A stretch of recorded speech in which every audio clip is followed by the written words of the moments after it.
Hello and welcome to the LFR MNR round 4 around Hungary today. I'm your host DxT Hobo and joined me as always is the lovely Gaz. Gaz, how you doing today, pal? I'm good, buddy. How are you today?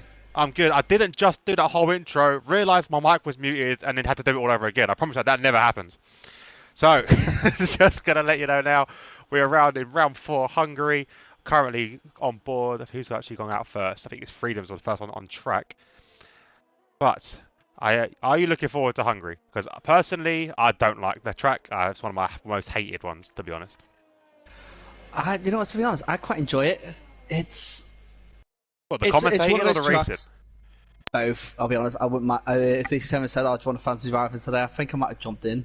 I don't mind driving around Hungary. It's I don't know what it is. I feel like I can get a good flow from it. That's what it will be. Yeah, I hate it. Like the commentating part, it's not enough overtaking areas for me to commentate on. It's just a bit single file, and then obviously the racing part, the same sort of thing. But there's also many death corners around here as well. A couple messages to read out already from Izzy. Welcome. She's evening lads. Evening Izzy. How are you today? Uh, what are your first thoughts on the McLaren? Oh, that's a good question straight off the bat. I'll let Gaz start. Don't tell me anything. I have not been able to see it yet. I've not seen it yet. So I'm looking now. I'm looking Oh now. no, I am not. I'm going to wait until after the race. I don't want to look until after the race. Okay, I I'm gonna have a little recorded look. it. Oh, you recorded it. Ah, I've recorded it, so I'm going to be after this race. I'm going to be sitting there with my son watching it because he's a big F1 fan as well. yeah. Yeah, So, Izzy, please don't spoil it. I'm gonna have a little look. 'Cause I'm not too. Yeah, I'm not. I don't think I want to watch it. But the thing is, there's so many concepts on Google images. Like, I see a couple of nice things. Oh, that's actually quite nice. Oh, that design's. And I'm like, hang on a minute, that's a bit too futuristic for looking. So I might have to wait until, like, with Gaz, watch the reveal. It's live now. Oh, it's gone live now. Yeah, Typically, it with started streamers. started at 7 o'clock. I put it on and they just had the introductions of the drivers, and I was like, I'm not going to get to watch this. Oh, So I put it on record. I have to watch. I definitely have to watch it later then, because I say I'm not too sure what the reveal was going to entail. I'm guessing they're going to go with the same ordinary orange and blue, but you never know. Well, it depends on who the sponsor is. Yeah. We had a conversation with a few friends of mine, and they went on about the fact that if the Coca-Cola Ooh. raised up the sponsorship, which they could have done, they could put a bit of red in there. See, the thing is, I get why. Okay, we said first time 116.3, but so to go back to this, get why sponsorship controls so much of the car's design. Obviously, their cars are watching it constantly, but Kingston with a 150. Sorry, Kingston yeah, with 115.3. a whole second faster. Very good time from him. And so that Freedom's very slow time from him. So yeah, I don't like the idea of them controlling the color of the car too much. Like, because for years, so they've been a young young F1 fan, I always thought the McLaren was chrome and then suddenly they've come out orange. I'm like, hey, what the hell is this?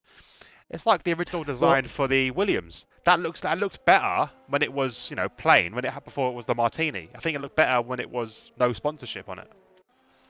yeah. What do you think of it? Well, well, see, I completely agree. But then you got to think that if it wasn't for some of the sponsorships dictating colours, you'd never get some of the great liveries across motorsport. Yeah, you would know. That's a good If you point. think about Marlboro, Oh, the Marlboro Marlboro, sponsored yeah. McLaren was the white and red. And See, then mine's always Canon. The Canon F1 car. That was always my all-time favourite. The white, blue, and yellow. Oh, big spin yeah. there. So we've got Civi putting our 115.4, Wild Gamer with 115.3, just 500 in front of Kingdom, and DxT Matty just gets a scrapes it in there again with a 115.2. Fantastic lap times from everybody really. Yeah, Mercedes boys really showing their stuff today, and a good DxT 1.3 at the moment, which I do like to see. Well, yeah. We're gonna get Flea up there as well, haven't we? He's not part of DxT. He doesn't want to join us. Leave him. Non-human, stay at 115.1, going provisional pole.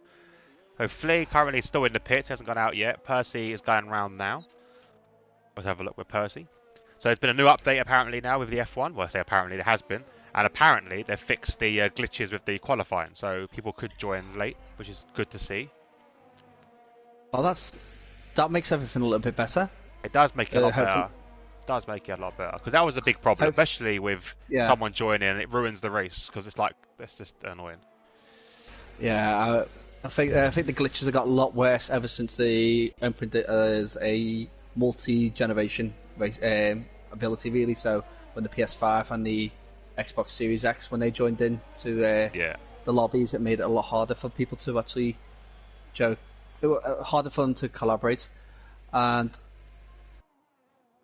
so it's just a bit tough there. It's frustrating because it's a game that's currently, like in its end of its season, really, if you think about it, and it's still got so many glitches, and then when they seem to fix one glitch and cause another, which is quite frustrating. Yeah. I'm just going to run through the comments I've got so far. So, Wild Gamer saying hello, Matthew Green saying hello, and Matthew Green, you are a bugger. Alright. Sorry for that word. What did he do? But he's basically told me exactly what the car looks like. After telling me, absolute ruined my thought process of this. You've ruined his kid's dreams. How dare you? Yes. Now let's go give him some commentary curses. Yes. I'm actually going to be jumping on with Matty a lot more now. All the way through now. I'm just going to go like spin out of 10-5. Spin out of 10 to 13. Go on, do it. So Death Dragon set the first 114, 114.6. Can Percy beat it? He's gone purple through 1 and 2. He's got one more corner to navigate. Car's getting very rear-ended as he comes out. And there you go, 114.2. Beats him by 4 tenths. Izzy just said they said they fixed it, but how much do you believe them? Do you know what? You're completely correct. I don't.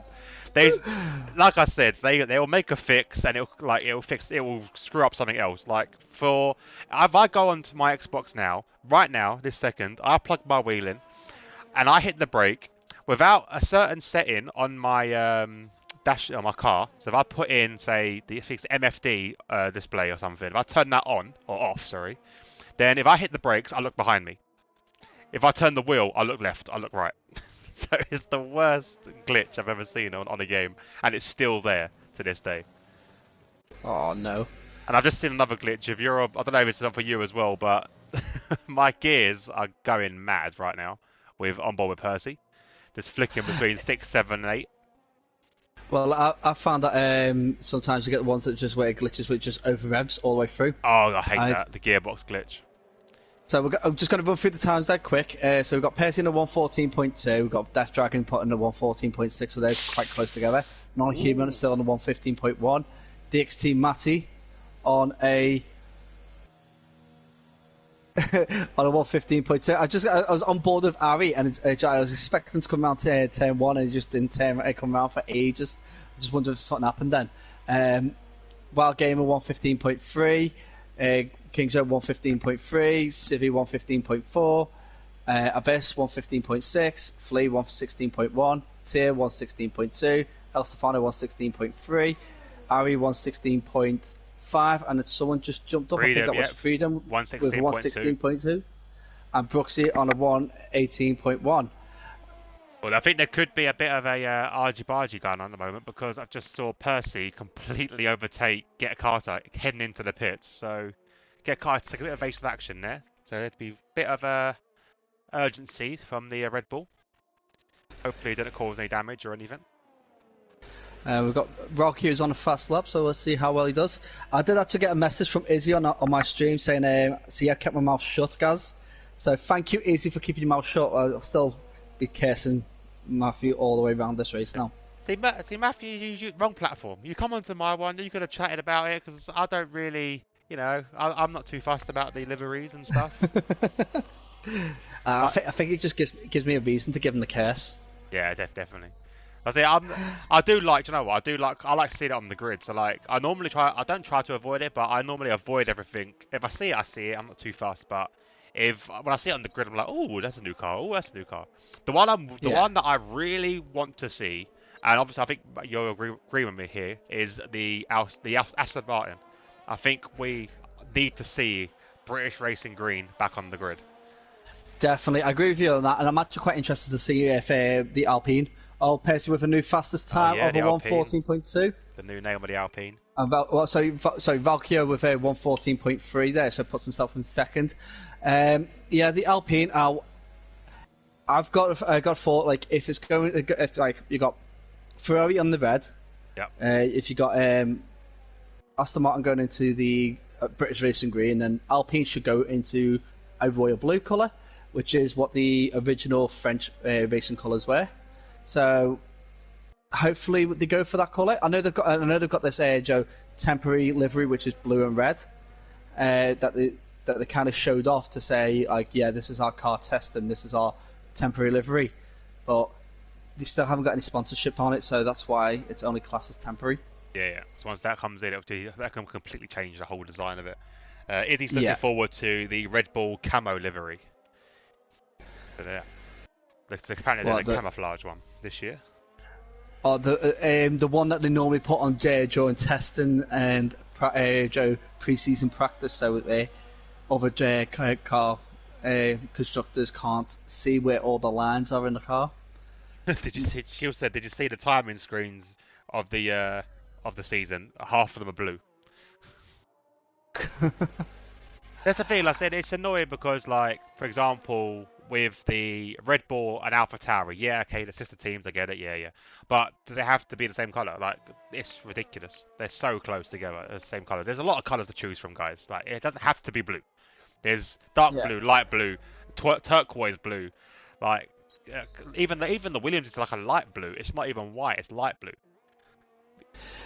Yeah, I think so. The Mercedes as well. That's a pale blue as well.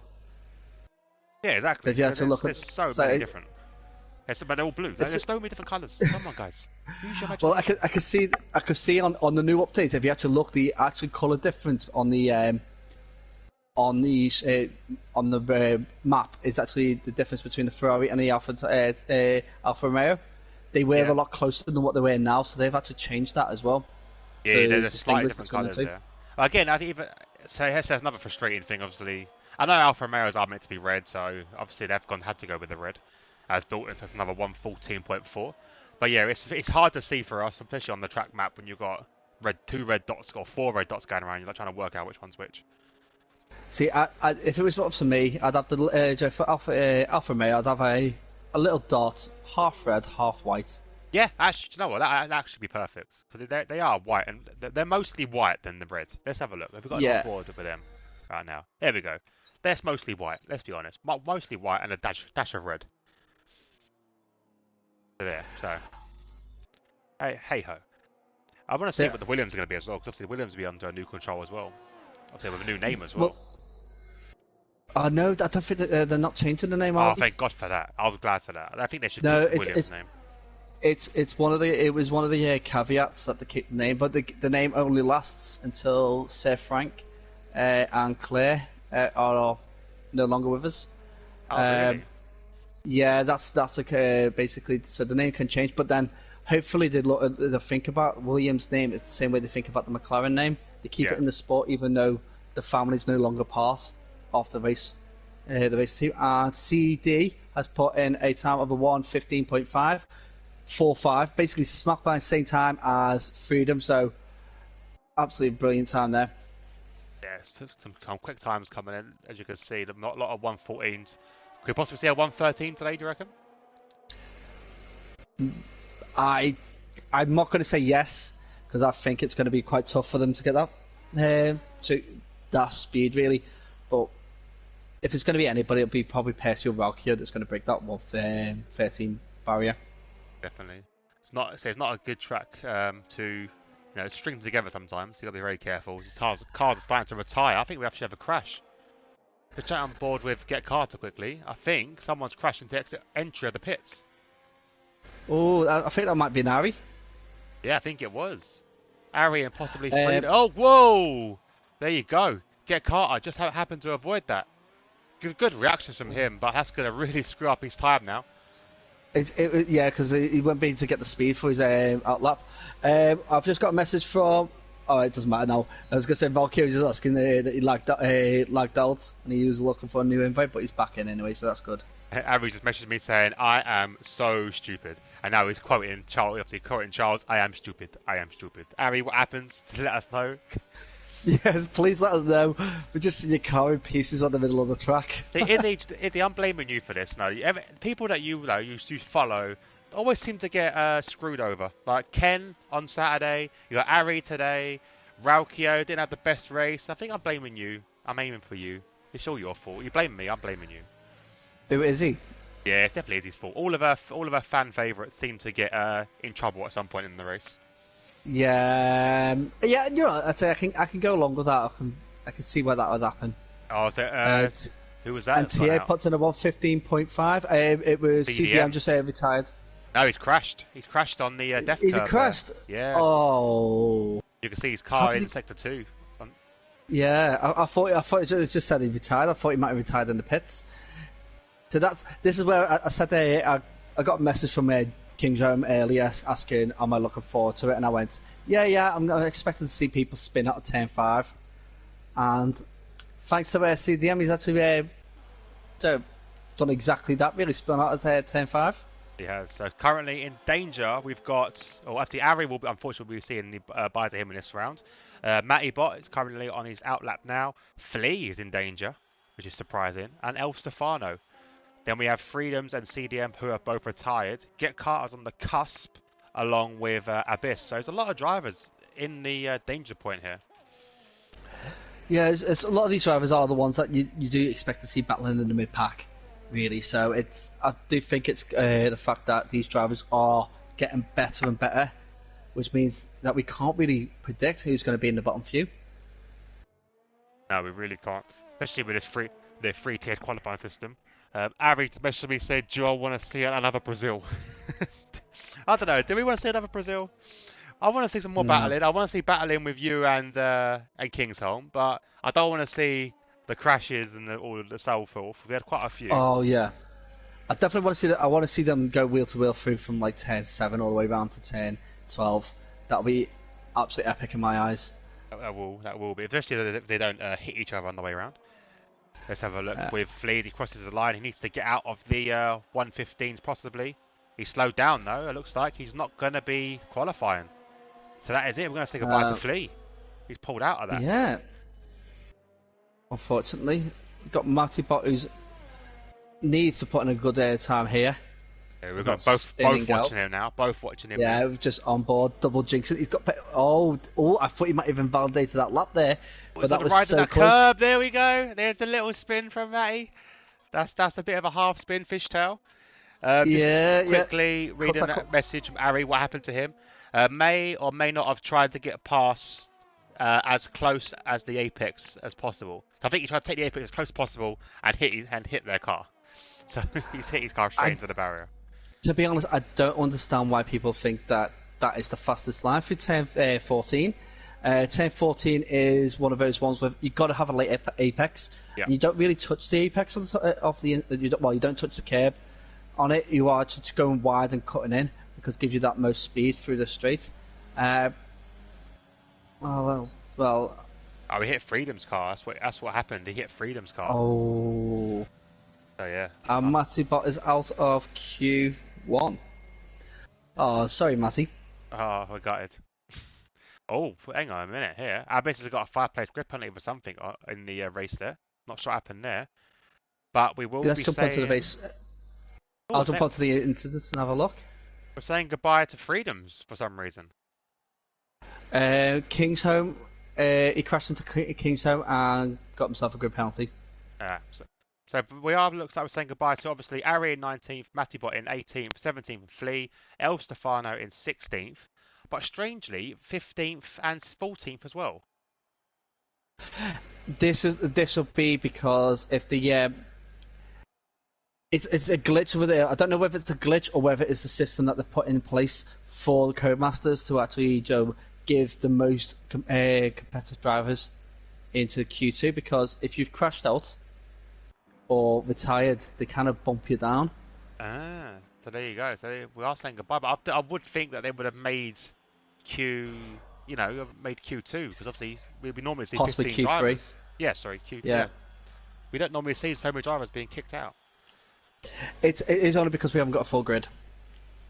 When you got a full grid, it's a 5-5, and then Codemasters put in the fact that they get rid of 5 in Q1, and then the remainder get removed in Q2.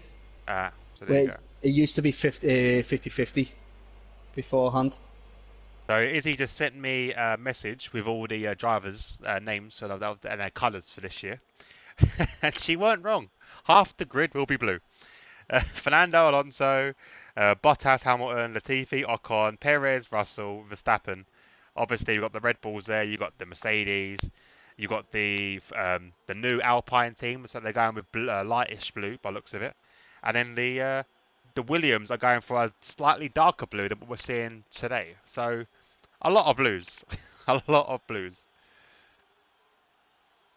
That's quite frustrating. While everybody's there is still doing outlaps, I'm just going to quickly run through the details of the circuit.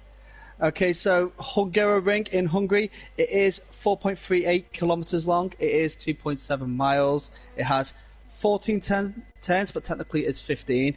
That is 9 to the right and 5 to the left. When I say this technically got 15 turns, there is a small turn after turn 1. There's actually called 1A, which is that little kink that goes onto in the second DRS zone. It was the first F1 race after the Iron Curtain fell, so on that side of the Europe. So, and that was back in 1986. Long time ago.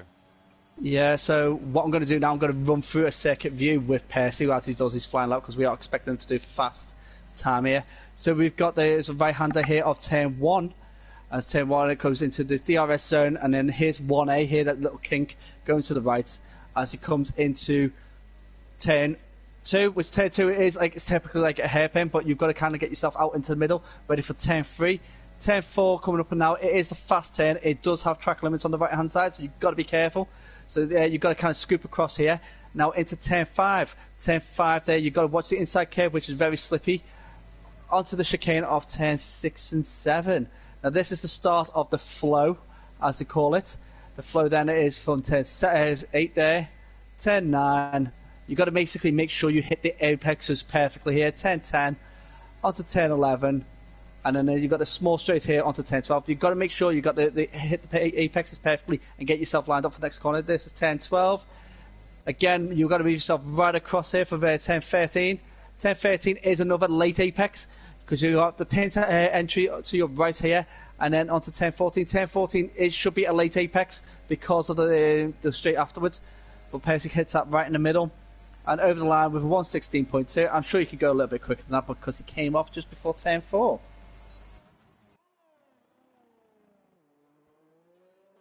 Kingsholm with a 116.7 and Brooksy with 117.9. Yeah, that was a very good rundown of the lap from yourself and from Percy, obviously. So well done to both of you. Thank you very much. Do you know, because I am all trying to know about the circuits and know about the corner names. This is one of those ones with very few corner names. I reckon we should let Izzy see if she can work out what corners are actually named after people. Ooh. And what they are named.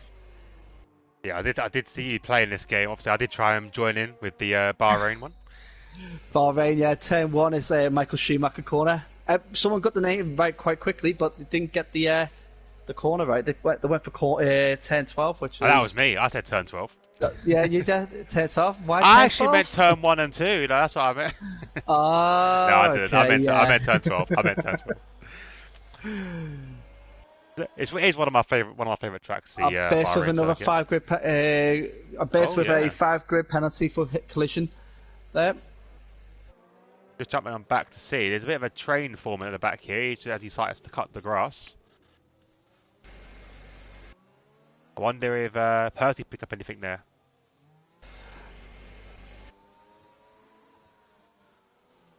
I think he was quite clear. He said, "Don't let me guess the corner names. I'm useless."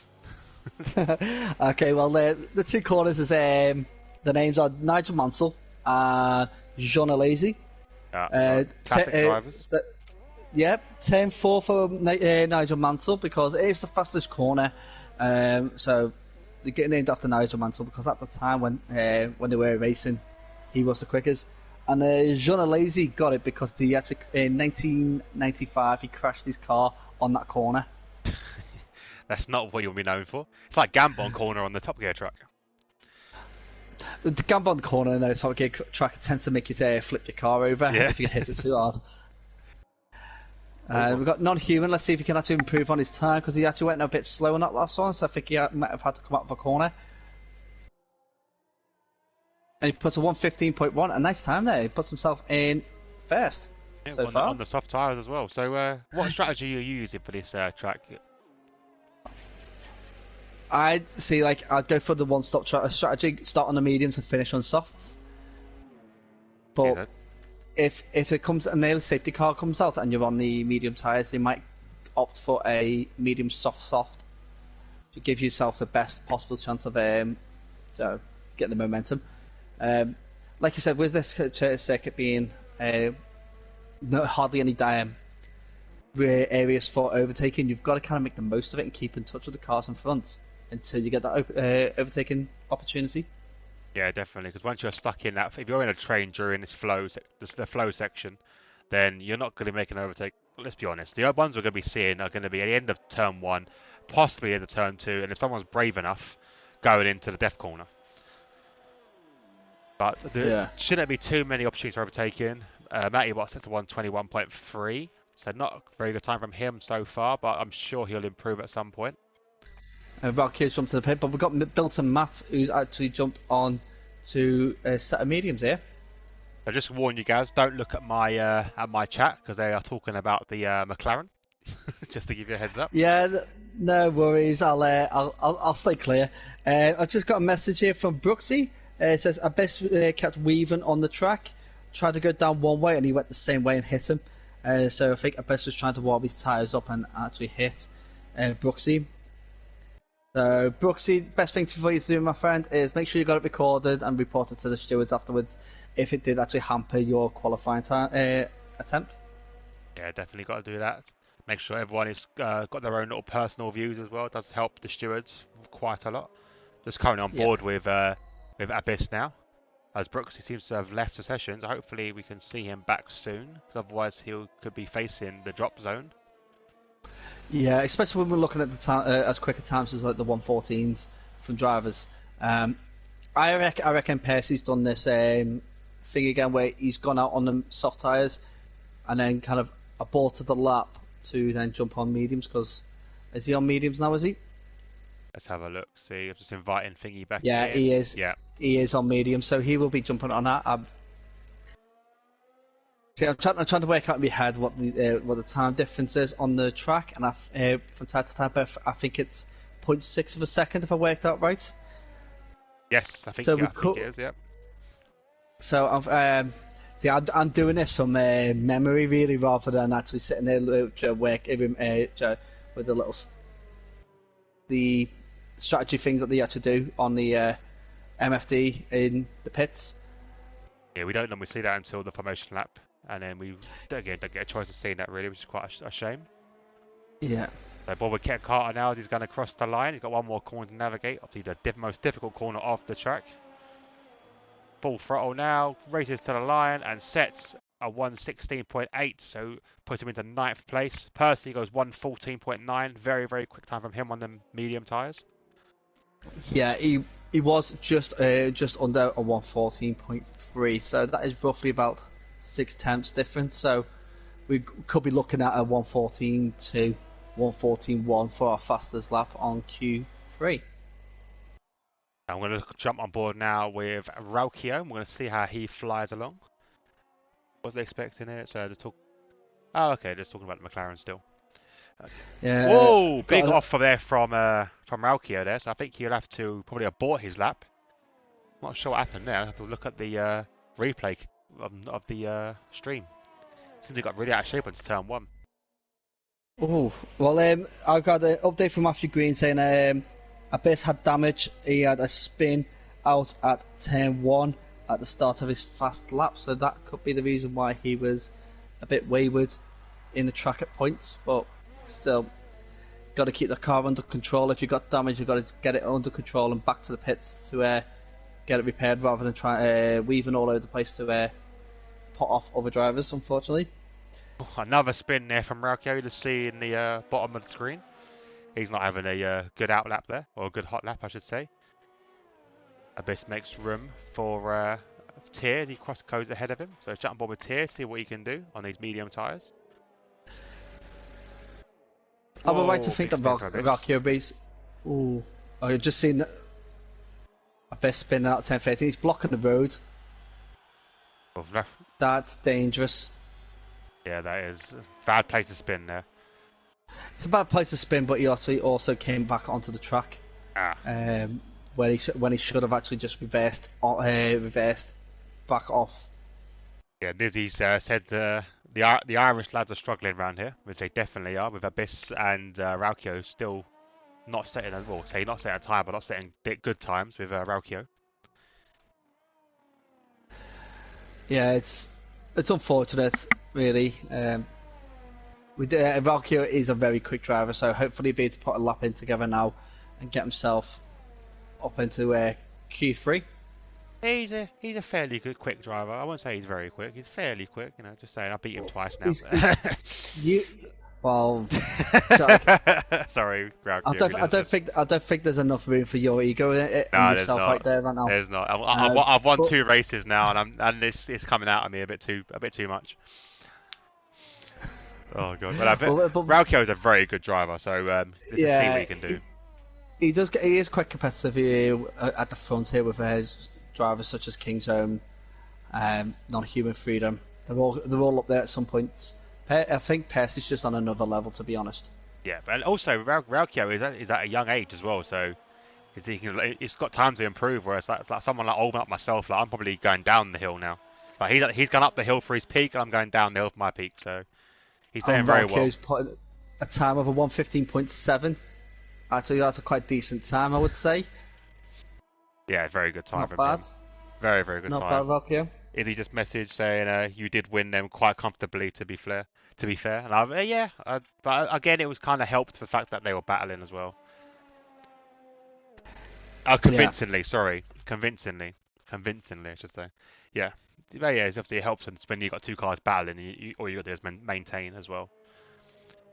That's the trick to a convincing win, I suppose. So entering the last 2 minutes, almost. Couple of cars in the drop zone.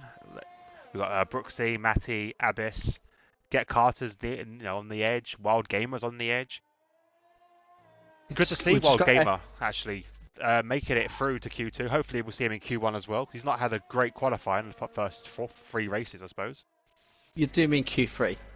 Yes, I do mean Q3, not Q1. Yeah, well, see, Wild Gamer, I will say I've seen him race in other leagues, and he is a good racer. I think this league has got a lot more competition at his level, which is what he wants, really. He wants to be racing like that. We've got a few drivers coming out. We've got both Ferraris coming out. Matty's had a big spin there. He's lost his nose. So that'll be the end of the session for him, I think, by the time he gets back into the pits. So we will be saying goodbye to Matty, unfortunately. Brooksy's joined just in time, but I don't think it's enough time for him to set a lap, as we just hit in the 1:15 mark. Yeah, it won't be enough time to get out there for a fast lap, unless we've got that timing problem again with our Possibly. screen. Very possibly. It's Codemasters, you never know. There could be another glitch. There could be another 15 minutes there for all we know. Yeah, we've got X-Jam, who's just dropped a message saying, I'm starting 14th. If he's come late, he's probably starting a bit lower than that. X-Jam is Freedoms, yeah. Yeah, Freedom is the... Alright, fair enough. So, X-Jam, I'm starting 14th, I think. Should I start on mediums or hards? What do you think? Well, personally, I'd start on mediums. I wouldn't... I'll start on mediums. I don't think hards are a good tyre, particularly around here. But Definitely not. Medium, and then you kind of want to just basically see how the race goes, because obviously if you get a safety car at some point, you can either, depending on how early in the stint you can go onto your mediums again, you can go onto your softs and try and cut through the pack a little bit.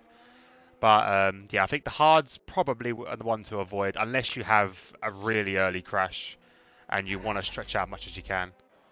but I Yeah, think avoid at all costs personally. the hard tire will only really work if you're on the soft tire and there is a very early safety car or someone takes your wing off. Jump on the hards then. Yeah.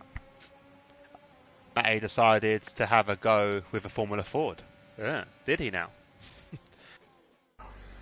So there we go. So we are saying goodbye again to Brooksy, Matty, and Abyss, with another 5th-place grid penalty, which I believe will put him in the back of the grid because with his 10th Oh yeah, place definitely. already. So Freedoms, you're going to be up 1 place, pal. If you're listening, up into 13th. Yeah, he will be. Well, so and also look, if you look at this as well, everyone's going for mediums except for non-human, who set a soft time. So that's what they're going to be starting on as well. Yeah, well, if you look at the times as well, like the time difference between Death Dragon and non-human, it is 0.6 of a second, which is basically the time difference what that tire would do anyway. So if non-human stuck on the medium tire, he still would have qualified in. Would have went into Q3 being second. Regardless, yeah, he would have done really well. And also as well, like I did say, anyone break into the 113s, Percy set a 114, like a low 114. So I Yeah, think with no soft tyres, it could have been hopefully see a 113 today. We'll wait and see. Got my data back on so we can see as well what all the guys will be fitting. I'm guessing it's all going to be softs from now on as they're fighting for the top 10. yeah, definitely. Will. I'll be surprised if anybody goes medium tires in this in Q3. I've just had a message from Wild Gamer saying don't go on the softs; they overheat like crazy. It is a high wearing tire track, so yet the tires will be quite hot. And then also Brooksy just confirming that Virgin Media Wi-Fi says no to you qualifying. I know the pain. I had the pain. I now gone with Sky, but I think like I say, the Sky is a bit better. But my partner behind me probably disagree. She's currently staring at a blue screen saying connectivity to the box isn't working. Goddamn Skybox. Right. It depends where. Like, say, I've got Sky. I've got multi room as well. It actually all depends where your internet hub is, because you kind of want to put the internet hub as close to the middle of the house as possible. That means it gives you full coverage, because the little boxes act as a booster. Yeah, I think we're trying to struggle with that at the moment. Hopefully they'll come and sort that out very soon. I think we're going to go hardwired. Fingers crossed. El Stefano message saying, I had no time to practice, so don't expect much from me today. Obviously, we did say goodbye to El Stefano, I believe, in Q1. Yes, we did. So, currently on board at the moment with Wild Gamer, who'll be the first to set the official lap and go provisional pole if he gets it all right. Liking the yellow helmet on the black car, does stand out quite nicely as well. Very. It's like stands up mile away, doesn't it? Really. Yeah, you can definitely tell where he is. Is it all yellow, or has it got like? It's got like, it looks like little bits of green on that as well. Yeah, it's like possibly black. It's hard to tell from the broadcast angle I've got. I'll have to jump on board and see. You can only just see like the top of it. It's like a leopard print pattern or sort of. Oh no, it's the alphabet one. The alphabet pattern. Ah, the alphabet. Black. I do like a funky helmet, I've got to say. Yeah, I quite enjoy the McLaren boys designing their own helmets. Oh yeah, do you know what? The one they did with the I'm a massive fan of the drip look paint. The paint, where you got the paint look.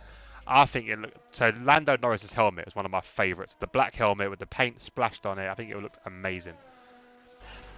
I love the one the way that he chose the little girl's design. Oh, with the handprint on it. Or because she put the S below, so it was like Lando Norri S underneath it.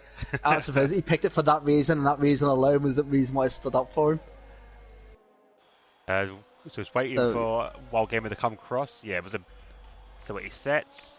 Before I look at the next question, 115.2. 115.2, nice. So, Izzy's asked what our favourite design all time would be, so I think we both answered that straight away. Oh, I don't see it. If you say all time, then it's. And then we go. Percy has set a 113.9, so it does go into the 113s. I'm gonna have to think a little bit of this because James Hunt. Hunt's had a nice helmet. Straight He up, always had a nice helmet. James Hunt, straight up. James Hunt, Sex, Breakfast of Breakfast Champions. of Champions. Yeah, that's a Absolute brilliant helmet. quality Oh, helmet from him. 113.9 from Percy. He does it. He breaks that 113 barrier. Yeah, I didn't think he would be able to do it. I told you It it could could have. happen. I didn't think it was going to happen. I thought he put it all out there on Q1, but he proved me wrong. See, I'm trying to think of my part. See, the thing is, looking back, Vettel's had some funky helmets when he was at Red Bull, because he changed it every race, I believe. Yeah, and now the FIA's kind of jumped in term and say you can only change a helmet for official reasons, which is why the McLaren actually have said that they're going to auction some of the helmets off, replicas anyway, off to for charities, which is why they got away with it this year. Yeah, which I think is a nice touch considering what's gone on in the world. I think that's a very nice touch from them. But yeah, I think my ones, Norris's helmets are quite funky. I think if you're going to look at a funky helmet, especially for the current season, look for Norris. Well, the one thing is I've got to say, hats off to McLaren for that. Even though they've actually openly admitted that they've got financial difficulties, they're still putting a lot of effort in for charity, which is great. A comment from XJam saying Percy is built different. Percy's a bit crazy. Percy's a bit crazy. He's not the new admin, isn't he? For he is LFR as well. He is a new admin as well, so it's nice to show. Obviously, there's opportunities for drivers if they do want to help out. So he does help us out quite a bit when we have a bit of extra help. Yeah, so this is while it's everybody's kind of jumping in the pits now and got a couple of people on track. I'm just going to make sure everybody knows about the LFR Jensen Button Award, which is the award for the cleanest driver of the season, and it is they are gifted a real life prize, so it's not like just one of those awards that you go, well done, you're champion. No, it's a £20 PSN gift voucher for MNR and one for TNR as well. So all you got to do to qualify is drive clean and finish a race. That's it. Yeah, that is basically it. And you said that's a great award as well. I said we do it for free. So the fact that these guys are doing it out of their own pocket, which is a nice touch as well, I think. It's to promote clean racing, which is with our first season as a league, that's what we want. We want to aim for clean racing, but we're not so. We'll work on competitiveness as time goes on, but you cannot put money on clean racing, really, can you? No, you definitely can't. It's a fine art to get clean racing. Yeah. So like I said, guys, if you are interested, to helping out, giving away some of your free time to help the league, it's much appreciated. Because like I said, unfortunately, I can't help out as much as I would like to, because I've run my own sort of league as well, the Friday league. Me and Gaz both commentate every other day of the week, pretty much now. Yeah. So we can't help out as much as we would like. So if you do want to lend a hand to the guys, or just want to get involved in any sort of way, just send us a message. We'll let you know how to do that. Yeah, just message King's Home or Flea, as they're the main admin. They'll be able to help you out, no problem. Definitely. So while Gamer's confirmed his helmet design, my helmet has an H on it, which is the beginning letter of his surname. So at least that rounds it up for us. I think you should have something to do with hunting. Let's say his last name is Hunter. You could have a bear on it or something, like an elk head, hunter. Or he could just have have the bottom half green and have a little lawnmower on the side of it. Oh yeah, that'd be quite cool. That would be quite cool as well. As tier goes 8th on the 115.2. When I was doing go-kart racing, I had my helmet was always the same. My helmet was silver, just an ordinary silver helmet, and then I just started to put stickers on it. So it was a bit of a sticker look, but nothing much design work done to that. I had over my time of racing, I had two different helmets. I had a plain black one, which I've still got, and I had a white one with basically "Army be the best" on the back of it. Fair enough. I got into a very nasty accident in a corner at Castle Coombe, and my helmet broke, so I got rid of it. You definitely can't race with that one with a broken helmet. Yeah, broken helmet. That's like, I got like, yeah, that's I can't keep that unfortunately. It basically cracked like an egg at the top. I was perfectly fine, but it's just like my head hit the roll bar, and Ouch. it was one of the bolts was just exposed a bit instead of like having all the padding on it, and the top of it just cracked the top of the helmet, and that was it. Even though it could have been, it was a tiny crack really in my eyes, but No, you can't put a you price can't on keep it. safety. Definitely not. So I remember my mate. So I was racing go karts when I was a kid. My mate come in with this brand new helmet design. I think he spent about 200 quid on it, something stupid anyway. And we was doing an expedition race. Wasn't even like a league race, just a fun race.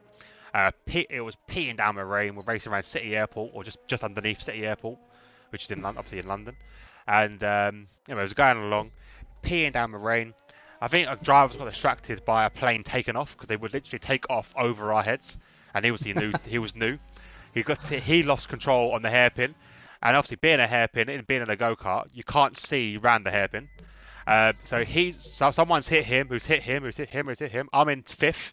My mate was in sixth, so I've hit into this as well. Then he's come in, and it's like the scene from Cars when the two cars are in that pile up and they're giggling at each other.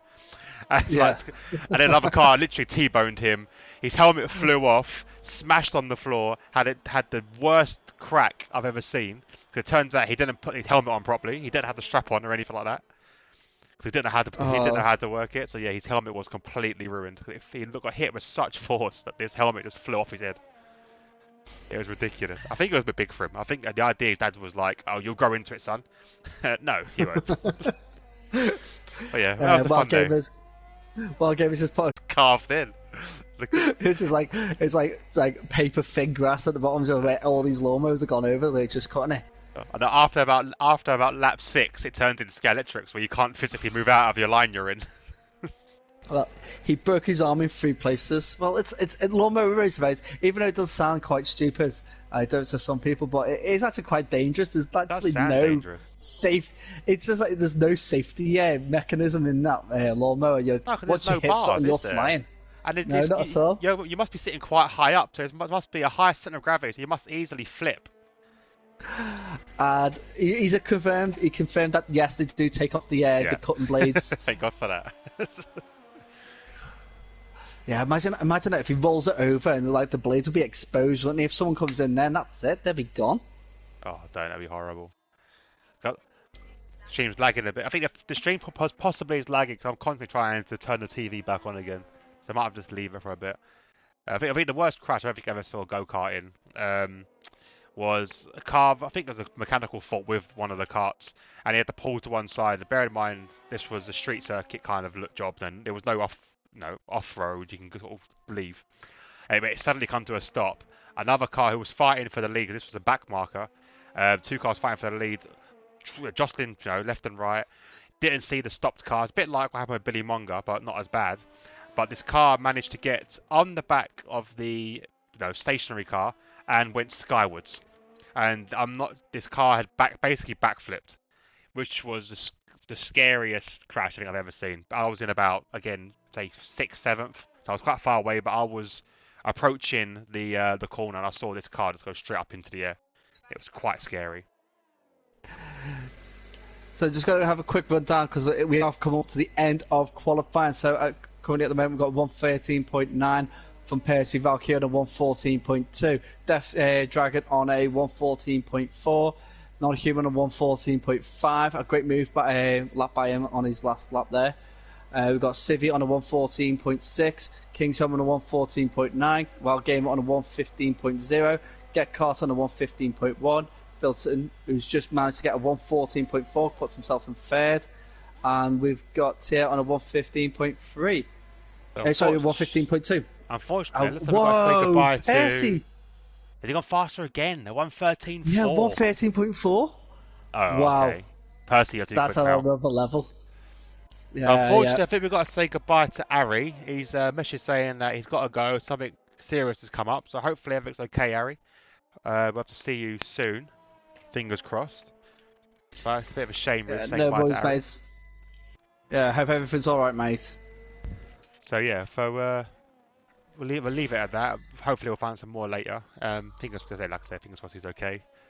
So internet finally resurrected itself as well, so good in the hood for that. No one appears to be on a lap either, so we're just waiting for Raukio to retire, and then we can crack on with the race. I just can't believe that Percy's just kind of has, like, smashed that time again.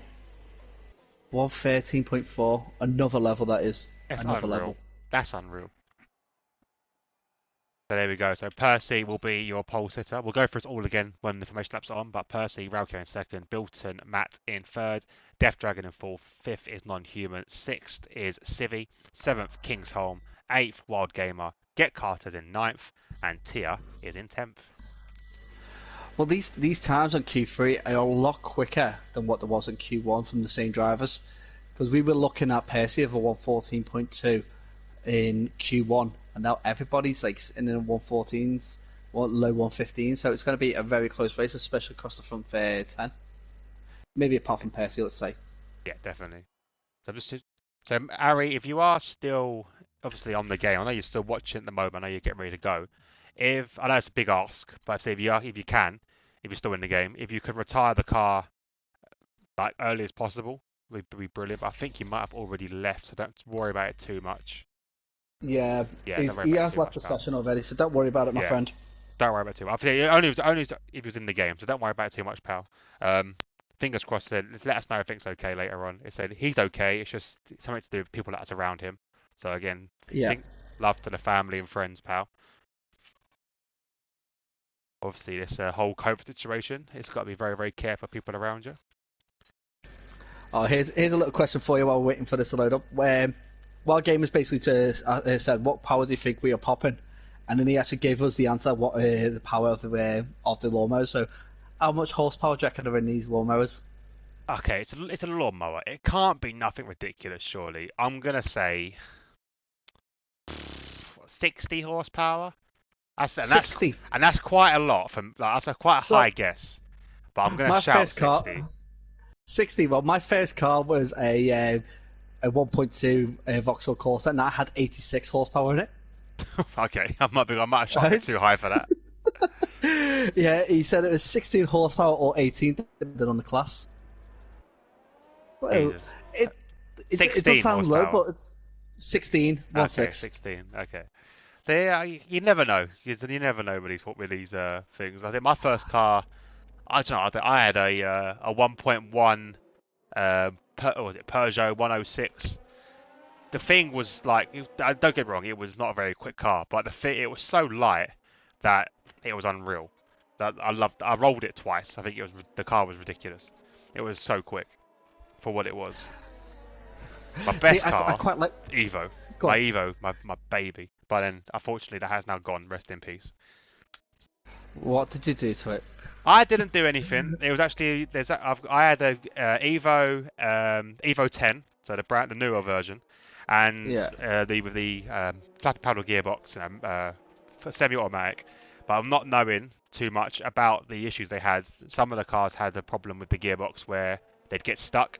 Mine got stuck and started to eat itself. So unfortunately, it would have costed about 7-8 grand to get it fixed, and this was only last year. So being in lockdown, couldn't really afford, because I didn't know what my job was going to happen. So I had to kind of get rid of that car.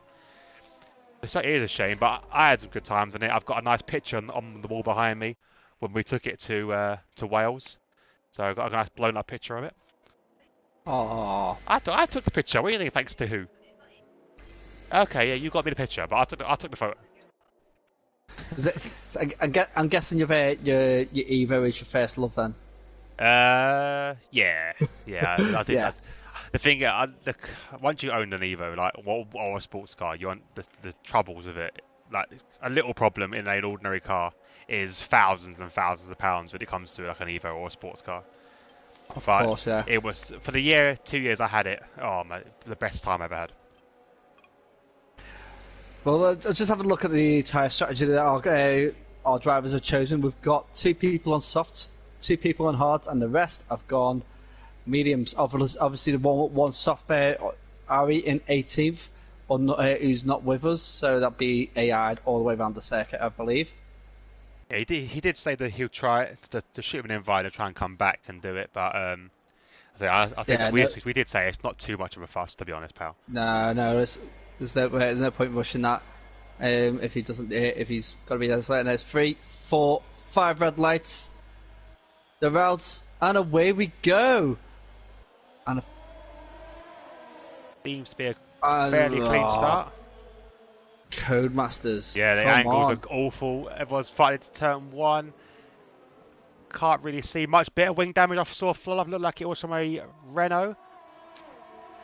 Not sure. The angles they're giving us are not very good. And it's CDM who's got wing damage. There we go. CDM with wing damage. So I knew it was something flying off there. The cars are just in position, going left and right. Let's just jump back. Oh, a bit of a spin. We have a Raukio off. Raukio is retired. Raukio is out of the race, which has caused full yellow safety cars come out. He has spun on the very fast. Right. Oh. We've got the Ari with the AI has actually stopped dead on the track. The AI has stopped dead on the track. Hopefully they get that. Okay, I must say, hopefully it disqualifies him, but it doesn't look like it has. So he's going around again. Yeah. We had the same problem, didn't we, at Baku? At turn 15. So. It's because the AI turned into literally like Skeletrix cars, and if anything's in their way, they just stop. Yeah, we've had some seen some plenty of bizarre moments in the last few days regarding AI and safety cars and just things just stopping dead in the middle of the track. Yeah, Izzy's saying, you can't blame me this time, I didn't jinx this one. Well, he's one of your followers, so...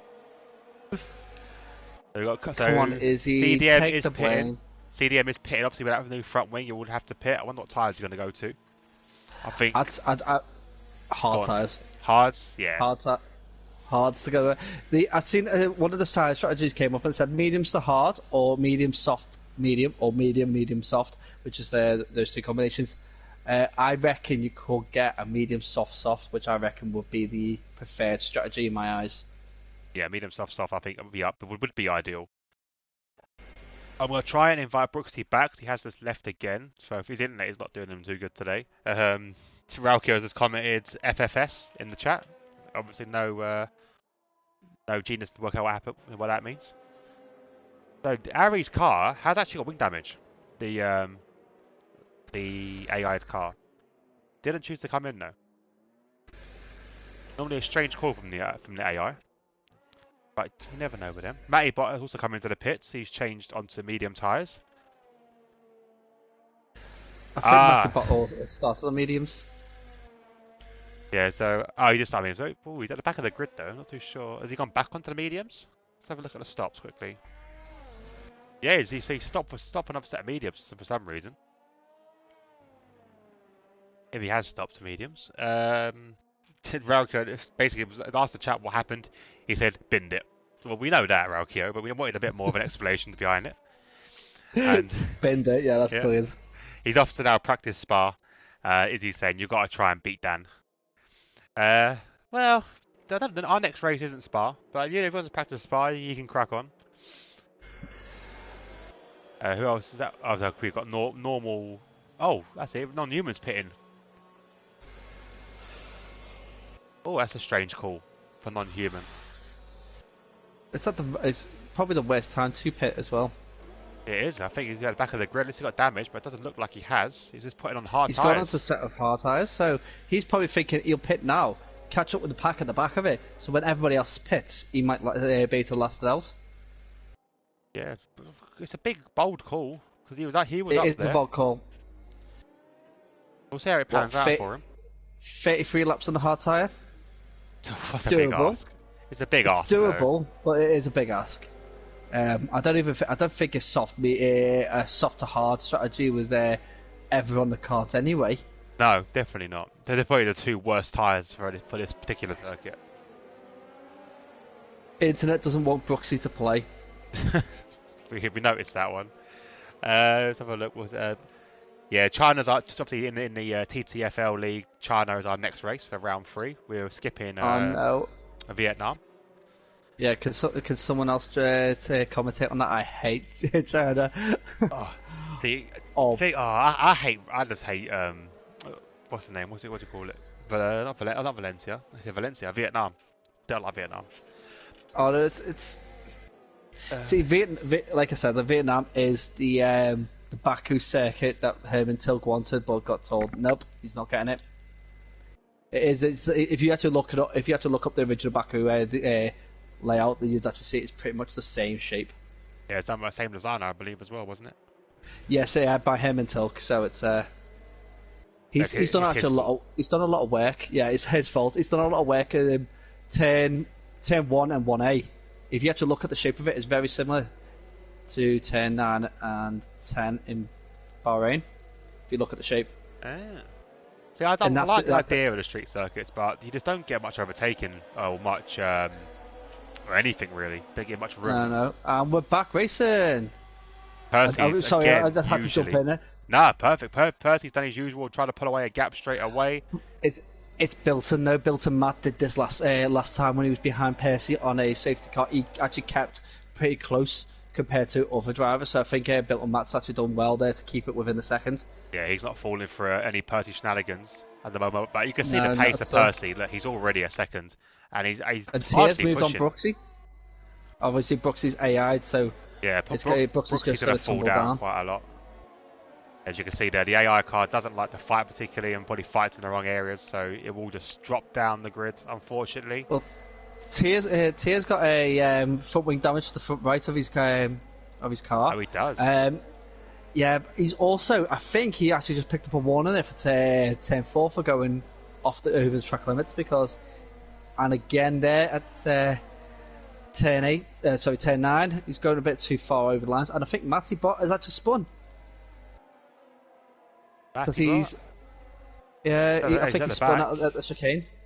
That gap is too big. He kind of went really slow through the chicane, so I think he might have spun there. We'll jump back on board quickly with the battle for the front. As you can see, Tia staying out. I thought he'd pit because look at the gap. He's losing ground to get car ahead of him. I would have probably pitted personally, but he's going to try and stick it out as long as he can. He's probably going to stick it for another few laps where get that to lap 8, lap 9. And go on for a set of hard tyres and see if he can push it to the end. He'll be in a better position than what some of the other drivers that have jumped onto the hards quite early would be. Yes, Elstafal had made that jump on him as well, seeing that he is a wounded car, make the attack. Now chasing after his teammate now. I want to see Tier if he can make this corner. This is going to be very difficult without a end plate. As you can see, he has to brake quite heavily to make that work. And DxT, he's going to just pounce. You can see it. He's lining that up already. Wild Gamer with a 3-second penalty for multiple warnings. That it was through the chicane. The chicane is going to be heavy on people with the cutting the corners there, as well as turn 4. Yeah, it's very, especially when you go through the flow as well. If you get a section of that wrong, then it's very difficult to get the momentum back without cutting a corner. Yeah. He has a look down on Tier, but doesn't go for it yet. Probably wait for the straight, where he'll be more vulnerable. As you can see how much Tier is struggling there. He's going wild on every corner, and he has decided to pit now. So I don't blame him, to be honest. He's probably losing too much ground. Definitely. Yeah, losing too much. So I've got to. I do feel sorry for DxT Matty at the moment. His beloved Liverpool team is basically losing all the time. I had to throw that out there for him. So even without the "you never walk alone" bit, you're still throwing it in there. Yeah. He's he'll never lose that now because we know him as a big Liverpool fan. So we have to throw it in his face every time Liverpool get beat. I can't say much. I'm a Spurs fan. We're not having a great mid-season either. To be honest, this is probably one of the best seasons you've ever had. You're never really in the top 6. Shut up! Never in the... Who do you support? You're Scottish. You could say nothing. I'm Scottish with a Scouse accent that supports Man United. How bad is that? Oh wow, that's just wrong. That's just wrong. That's all kinds of wrong. And Abyss goes really wide in that last corner, so he's actually lost a bit of his flow through the corners there. But this view I've got on Abyss a lot above you, just as he's going around those corners, absolutely beautiful looking. Yeah, so that's the view that I think there should be another option for us to keep on that view, because the helicopter view is probably one of the better views of the game. It does help out a lot. Yeah, it's one of those standing cameras and all really high up, so the cars go underneath. It's absolutely fantastic. Oh, sorry to see. I jumped on board to see a bit of Oh! damage, and I just see Kingsholm spin. Yeah, And I did. Freedom just clipped the back wheel Oh, as El Stefano Kingsholm was spinning. claps into Joe as well, and that's done his wing damage in even more. Oh, Oh, that's going to be frustrating to see. I'm not sure what happened next. I just caught the back end of that because I saw suddenly, I think it was one of the hash drivers nearly rear end Joe as Kingsholm, and then the other hash driver just took the other bit of wing off. well, well, I was on board with Freedom at the time, and all I seen was the back end of Yeah, the back end of Kingsholm's it. car spin right in front of Freedom. Freedom clipped the back wheel, lost a big chunk of wing. Unfortunately, that means that he will have to come in pit because he was doing well. He was closing down the gap further ahead, Joe, to the cars ahead, but the gaps are starting to open up. There's a few like Get Carter and Kingsholm will be battling. Kingsholm will be suffering without that wing. It looks like he did slow down there to let the two go because I think he knows he needs to pit now, so he has to slow down to let them two pass. It's probably a clever move to do. So he'll jump into the pits now. As you can see, he does. I'm assuming he'll go onto the hard tyres and try and get it to the end. Freedom's also in with damage, I think, as well. So this is actually the ideal time to jump on the hard tyres, I reckon, if you want to get to the end. But you still got to manage them very well. But personally, I think it might actually be best to jump on another set of mediums and then pit again with a soft tyre near the end. And try and close the gap up a little bit more because at the moment they are very spread out. Yeah. Wild Gamer's crashed. Sorry, Wild Gamer just crashed. He's crashed very. Oh no, could be a disaster. He's crashed on the death curb. Everyone does avoid. As you can see, Get Carter going very wide. So is all Flea. the way around. Let's have a look. Got to give the hats off to these drivers who Safety cars come out. There we go. Safety cars come out. I don't blame it. I think I was a bit too late, to be honest, for a call. And Non-Human's got a bit of damage on his front wing. So I expect him to jump in the pits. A Non-Human's drive-through penalty. Oh no, speeding under the safety car. So I think this is the time now. So if I was Kingsholm and who else just pitted? Freedoms, who just pitted for hards, I think I'd come in for mediums. I would get rid of them, come in for mediums and go on to that strategy of the medium soft. Well, they might actually look at it and think, you know what, I'm going to stay out. If they've gone onto the hard tyres and they're looking to finish off on those hard tyres, they might just stay out and just take the advantage of the track position. Even though it will be at the mercy of other drivers, but it also depends as well what the medium runners start. What they start on, what they go onto. If they go onto hards as well, then obviously they've got the advantage of the being on the same tyres. Yeah, I personally would have jumped on another set of mediums, use them all the way up, and then go onto a set of soft tyres at lap 25. Yeah, and then 10 laps on the softs. When your car's nice and light, the track's bedded in. Possible fastest lap. Yeah. You'll be picking them off. So you see that. Bill Matt takes the lead.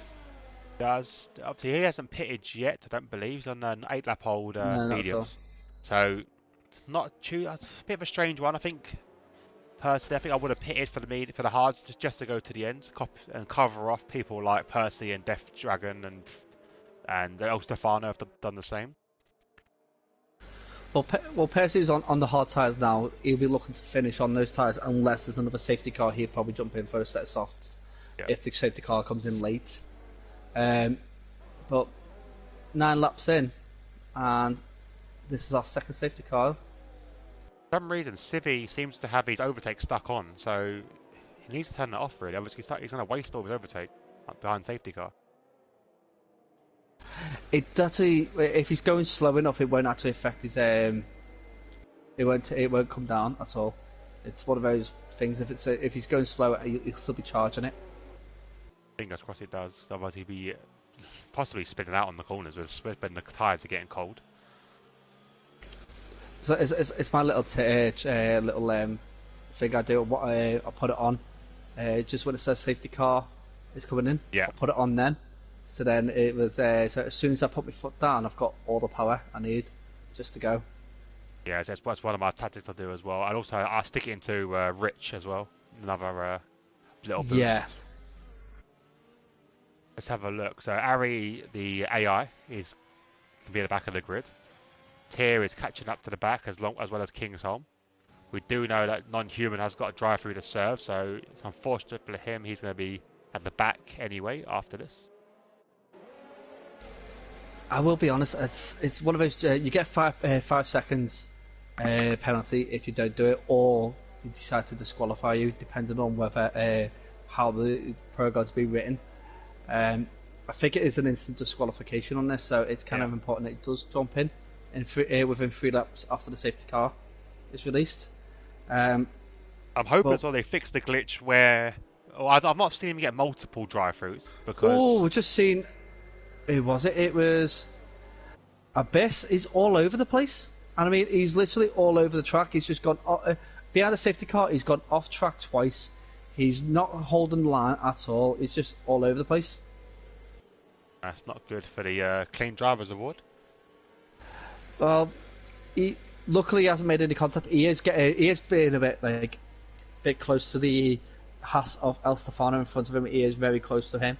This is probably where the reason why I picked up the grid penalties on the qualifying. Yeah, the safety car is coming in this lap now, so Bilton will control the pace. But kind of a late call, but he's got to slow down a bit more. So you can see the safety car there has now gone in. So Bilton now going to look behind and try and catch Civi out best he can. But he's leaving it very, very late. But he has now gone, and there we go. I think Civi was quite wise to it, but he has pulled away a little bit of a gap. And Percy's all over the back of DxT. Matty very nicely battling wheel to wheel going through turn 1. I've got to give it hats off to DxT Matty. He's actually given Percy all the space he needs. So very clean driving between these two. Oilers at the back. I believe it's Get Carter who's spun and took out Tier with him as well. Not having fun at the back here, these guys. Not having a good driving. Get Carter's still alive. He's still alive, but he's got wing damage, I believe, as well as I think he's got no wing.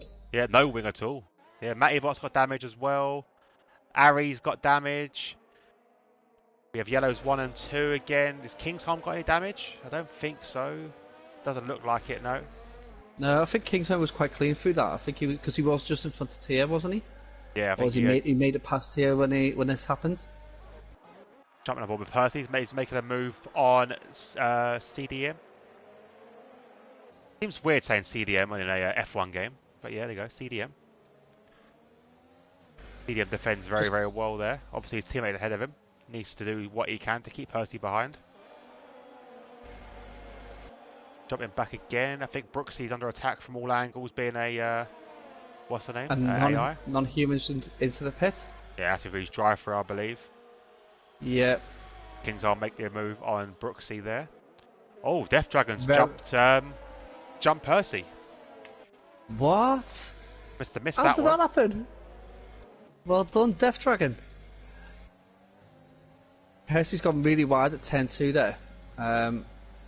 He's holding the momentum, but going wide does lose a bit of time. He's got his teammate behind, so hopefully his teammate can sort of be a rear gunner now and just help him out as much as he can. Freedom's in the pits as well. Looks like he was involved in that damage with the others at the back.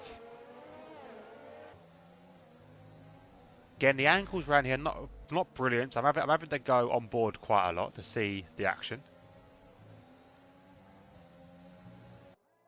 Having a look who else we've got a close battle with, because there's not much overtaking opportunities around this part of the track anyway, around the flow.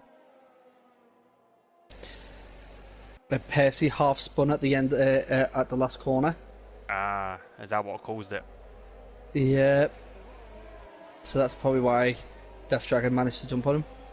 Yeah, it takes a lot of effort to get these hard tyres up to temps. Obviously, maybe not as much as he wanted. Well, actually, Gamer has said 120 rear tyres, so his temperature was at 120 on the rear tyres, which is basically cooking. I'm actually quite sure. I wonder what settings he must be running to have his rear tyres cooking that much. Yeah, he must have maybe spun it, half spun somewhere, and just cooked up the tyres a little bit too much. Oh, built a match. This is a penalty, 3-second penalty. Oh, that's not going to help him at all with the front battle, Nice. Got Civi especially now staying he's with got him to as pit well. as well. Yeah, but these two will have to pit soon. CDM actually leading in terms of the pit strategy at the moment because DxT Matty has to pit as well. But And Percy gets a penalty. And I was on board with him, and he barely runs wide. So it just shows you how strict these track limits are on this track. yeah, it's very similar to the way uh, Zandvoort runs the track limits. It's very tight, but it is down to the reason where like the purpose of the circuit. The circuit is meant to make a similar feel to what Monaco is. So there are tight, twisty, technical sections with one major straight, which is exactly what you've got here. The only problem with this is that you do have areas to run off with, which is a good safety factor, but it gives the drivers the miss comfort of being able to think, oh, they can run a corner a little bit wide if they have to, when really they need to try and keep it within the white lines. Get caught up with a 3 second time penalty. I think we're at the moment now where we're going to get a lot of penalties for our drivers. Yeah, especially when they're in dirty air as well, because it's not going to help their downforces. As Matty's kind of forming a bit of a train here behind Death Dragon. He's had a little look a few times. The orange orange McLaren, but not able to make the move yet. Matty's doing very well to keep that car behind. We've got Freedom's just managed to take a fastest lap of a 118.6. It is 300ths faster than Percy's fastest lap so far. Wow. So that's going to be a competitive battle, both on the medium tyres at the time when they've done it. So whoever goes on the soft tyres at the end may actually pick up an easy fast lap. Wait and see for that one, as the pit window is now open apparently for softs to the end. Well, sorry, softs for lap 22. But I'm not sure why you want to pit now if you're on the hard tyres. As Death Dragon does overtake Matty. Yellow flags again, maybe a full safety cars get cars retired. Ooh. Oh no! Wonder what happened there. That's 10-5 again. I'll be honest. I said to King's before, 10-5 is where people got to spin out, and we've had how many casualties? I think it's 2 in qualifying and 3 in the race so far. Yeah, it's been quite a lot. As you can see, his car over there in the gravel. I mean, this would be the ideal stop for the medium runners. They can safely definitely go to hards to the end from here. But I'd jump on a set of soft tyres personally. Jump on a set of soft tyres and then go for another set of softs like 25, 27. Yeah, it's probably a good shout to do that. As long as you can make that pit stop up. But the problem is now you'll have a lot of traffic to try and cut through, and round here you're going to get stuck. That is the big issue probably. As Filter Matt's trying to think now what to do. He does head into the pits. Not surprised there. So CDM will take the lead of this race. We'll have a look with Bilton. What's he going to go on to? Have a look. See, he's the last car on the grid, and I see Hards come out for the Renault, and it's Hards again for the Williams.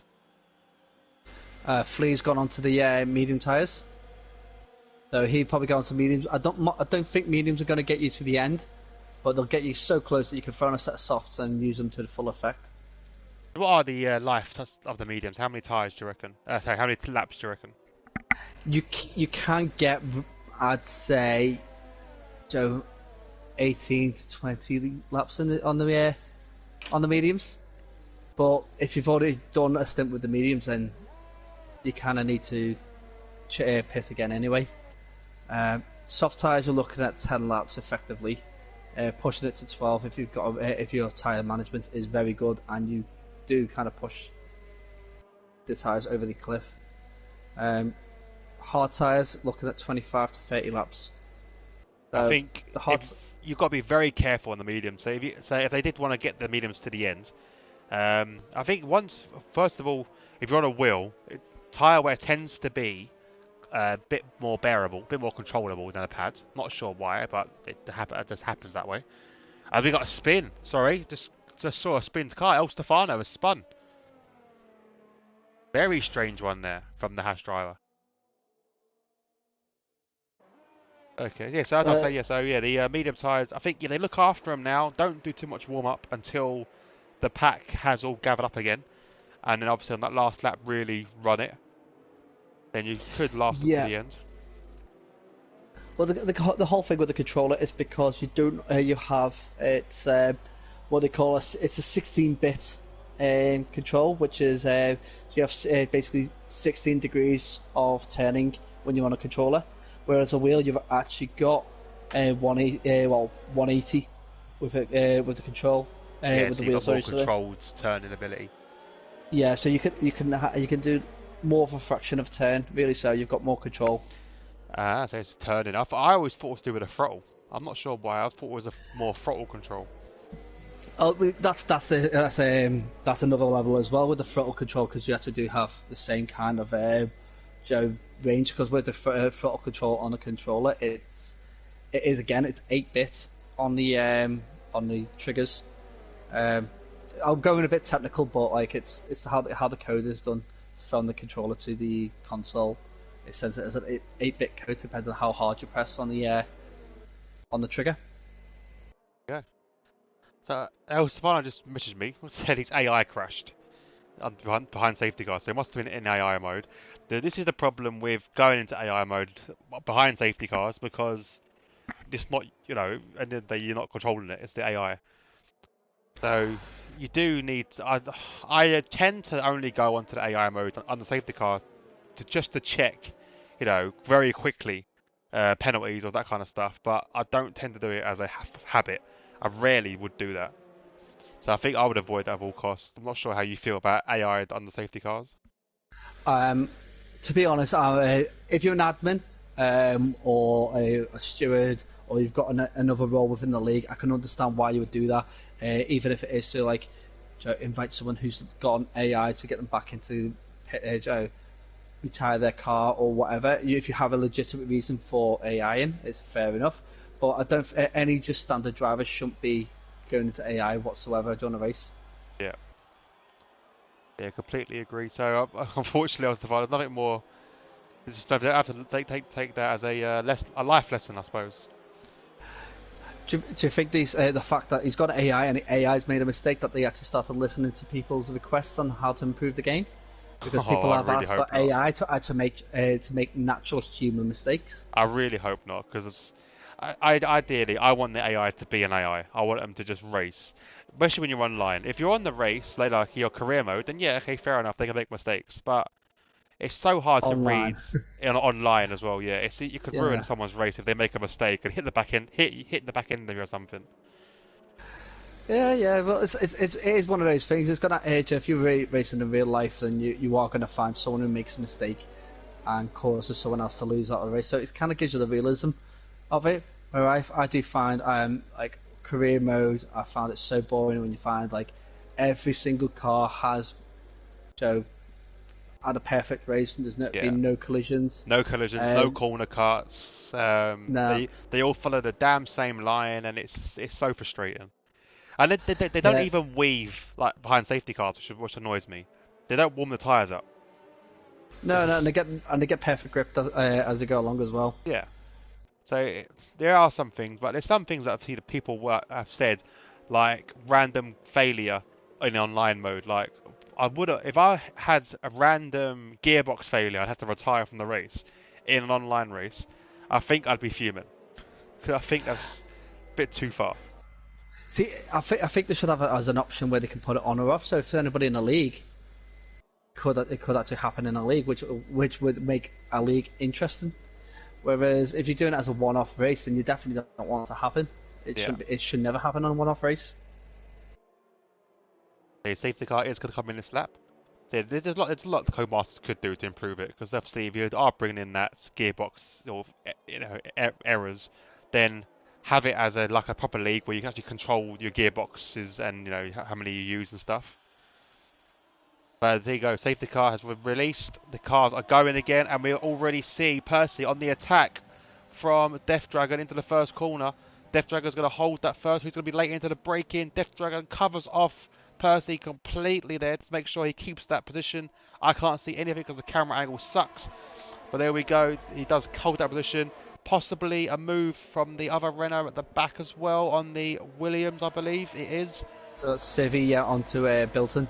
Oh, very, very close battle in here. They don't want to be doing it into this corner though. And he doesn't. He backs out. I don't blame him for that. Matty Bottas coming to the pits. Bit of a strange time to pit. But he has pitted for a set of medium tyres by the looks of it. Well, he's already done 2 laps on those medium tyres, so if he's going in for another set of mediums, then there must be like wing damage or something. Yeah, definitely. I don't think he would have. I think he was on the softs, I believe. Would have been a strange call to pit then. Well, it's saying that his medium tyres are actually 2 laps old, so are these the old tyres? Medium tyre, yeah, old tyres that you used earlier in the race. Well, going on about the safety car restart, it kind of, I think Percy put himself in a very bad place because both Percy and Death Dragon were catching up with CD quite easily, but he put himself in that box where there was nowhere for him to go. He could not go around CD because CD had track position in front of him, and Death Dragon was blocking the inside move, so Percy had to back off. Yeah, definitely. I think he kind of put himself in a corner, which is really unfortunate. But at the moment, I think the race, if Civi can stay within this group, even Flea saying that as well, Flea and Matty, because they've got no penalties. Flea and Matty are on the faster tyres, so they need to battle as less as possible if they want any chance, because they can possibly win this race. Yeah, because Flea puts a move onto Civi, and Civi picks up a time penalty for multiple warnings. So, yeah, we could be seeing quite a few changes in position. More yellow flags at the back. Yeah, Flea is 2.2 seconds behind CDM. So if the race finishes now, he would get the win, and Matty would actually get second. Yeah, Matty's. I think Death very well. Death Dragon's making a move on the CD8. Well, he should be making a move on the next straight because he is all over the back of CD.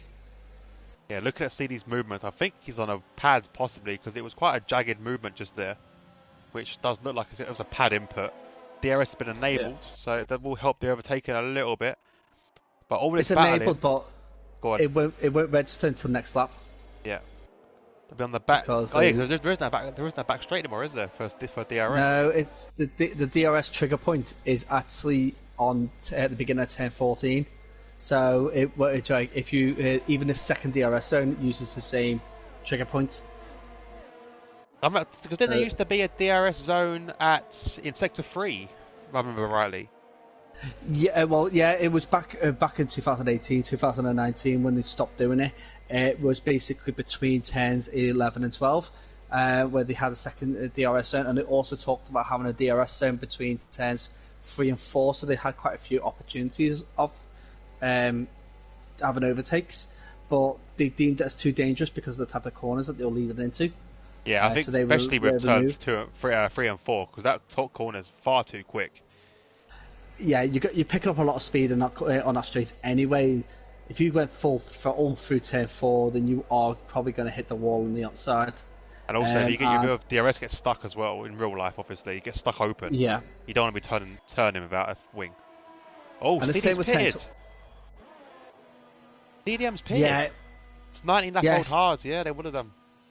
He's got to jump on a set of mediums and get himself back out there. He would actually be in a good position if another safety car comes out, or basically the 2 front drivers' tyres don't last to the end of the race. Yeah, so it has now released Death Dragon and Percy, so they can start pushing properly. But I think Percy, if you're on the attack to Death Dragon now, he ain't got that DRS help.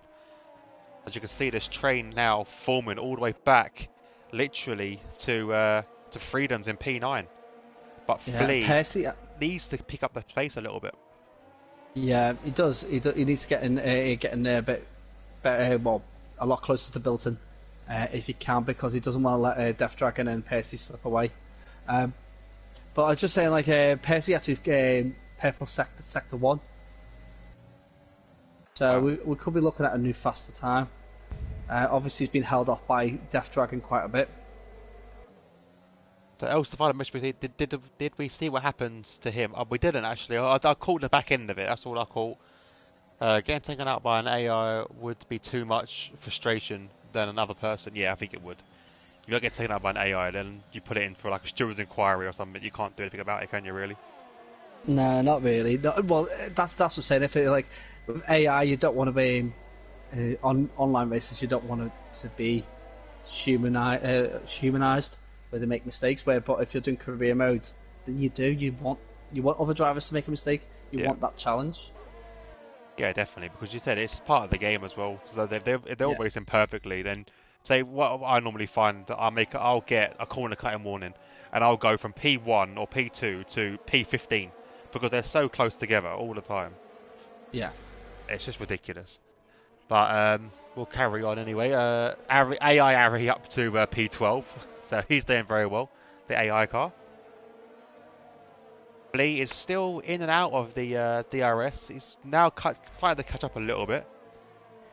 Well, Kingsholm is catching up with Civi, but he is using a lot of the track. He's actually gone off the track a couple of times there, so we might see Kingsholm with a penalty soon if this continues. Also, Civi as well. If we look on board with Kingsholm, he's now flashing, which means he's now run out of ERS. That's going to obviously help out Kingsholm a little bit as well. Yeah, it flashes when you're either charging it or you've got no. So this is going to be like saying to Kingsholm, "Come on, come and get me. I'm currently weak at the moment. I'm vulnerable." Well, Kingsholm's got a knack of holding quite a bit. His ERS quite a bit until the last couple of laps, and that's when he just lets it all out. Yeah, his management is brilliant. Yeah, he does kind of exploit that quite a bit. And Percy with another 3-second penalty, basically.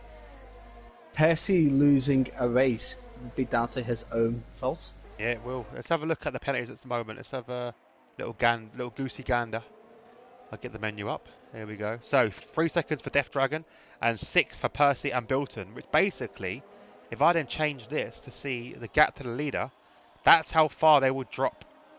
They would drop literally behind Freedoms and Non-Human. Well, Non-Human's got six oh, seconds. Oh yeah, sorry, yeah, Non-Human's got 6 seconds. Yeah, so you'll be looking at Percy and Bilton would still drop down behind Freedom, but so will Non-Human and Civi. So you'll be looking at them hitting what 7th? So coming from podium all the way down 7th, and Bilton's dropped. Bilton spun. Bilton just spun. I've just seen. He's lost it on the turn 1, and now he's got no wing. And Flea has somehow got in front of Percy. What happened there? I need to quickly rewind that. We just see there like Bilton go down. I went down to see if we could see what happened with Bilton, and then all of a sudden Flea was in front of Percy. So obviously I reckon Bilton spun out. Percy's had to react, and Flea's took advantage of the mistake. It looks like he has. Yeah, he did. He did do that. Did it on was it turn? Let's have a look. Safety cars come out again. So 1, 2, turn 3 or turn 2. Turn 2, I suppose it counts as technically turn 2, round the outside of turn 2. Oh, so that horseshoe bend. Yeah, the horseshoe bend. Brilliant overtake from him. And exactly what he wanted now, because obviously Death Dragon probably will pit now to go to the end on a pair of softs. No, he's holding track. Oh no, Flea's coming in. Flea's coming in. Okay, that's a strange one. Set of soft tyres. Soft tyre, yeah, but he's got track position. I think I would have probably stayed. But everyone is copying, and Percy, Death Dragon, choosing track position. See, like, they'll be going out, choosing track position, like, along with Freedom. Flea's going to jump back in with a set of soft tyres. In 4th place. In 4th place, with... He's going to be right behind him. He's going to be there. Bilton Matt is actually retired. Yeah, he's called it a day, I think, there, as you can see. Unfortunately, that just means he does not get any Jensen Button award points. But yeah, I'm going to still give this to Flea and Freedom, really, because all they've got to do is like Flea. If Flea stays in the mix, he's on the soft tyres. Freedom on 13-lap old medium tyres has still got 10 laps to go on them. If I was Freedom, I would have jumped in. Yeah, I think Freedom's made a mistake there, in not pitting. I think I would have followed everyone else and pitted, put on the fresh set of softs. You can guarantee to get to the end. Yeah. But yeah, I think Uh, the race now is in Flea's hands. Flea Yeah. and Matty as well. Matty's obviously in a good position as well with CDM. CDM. Obviously 3-lap old mediums. They can get to the end from here, Well, but the for the thing is, like, penalties he's got. yeah, it's going to ruin him. Yeah, so Matty does need to clear him very, very quickly, and then he needs to stay with Flea as they just charge the field. So I think these two guys will definitely be cutting through the pack. If I'm going to throw this out there because it's right. So I think it's going to be Flea, DxT, Matty, and Death Dragon being the top three, because Percy's got the penalties, with also a possibility of Kingsholm coming in fourth. Yeah, Kingsholm's in a good spot as well now. This is the problem with the penalties here, because like when you do get stuck in a DRS train, because of the track layout and how it's set out, especially with the flow, the section with like literally sector 2 to 3, you can't overtake. It's very difficult to break away, and with only one DRS place, there's not much you can do really. Well, Percy's just jumped in the pit for a set of soft tyres. I know he's gone onto mediums. Mediums. Maybe he hasn't got any soft tyres left. Fresh mediums. It's still a better tyre than the hards, but I would have taken a fresh pair of softs if he had them. Maybe he didn't have the option of the softs. See, if he didn't have the option of the softs, he should have stayed on the hards to finish the race, because he was sitting in second. But now he's sitting in 11th with 6-second time penalty. It's gonna. I'll be honest. Look, in this kind of position, I don't see Percy scoring any points. No, I think he'll get past Ari the AI, which that'll be inevitable. So he'll get in at least 1 point. But that's a 6-second penalty, so it depends on Brooksy and Abyss and Matty Bot if they catch up in time for the safety car coming in. Is Brooksy back in, or is he still AI'd? Brooksy. I think Brooksy might still be AI'd. Yes, he is. So yeah, Brooksy will obviously be taken out of the standings, I believe, and so is Ari. Yeah. But, yeah, it's a difficult call. I do think he'll struggle.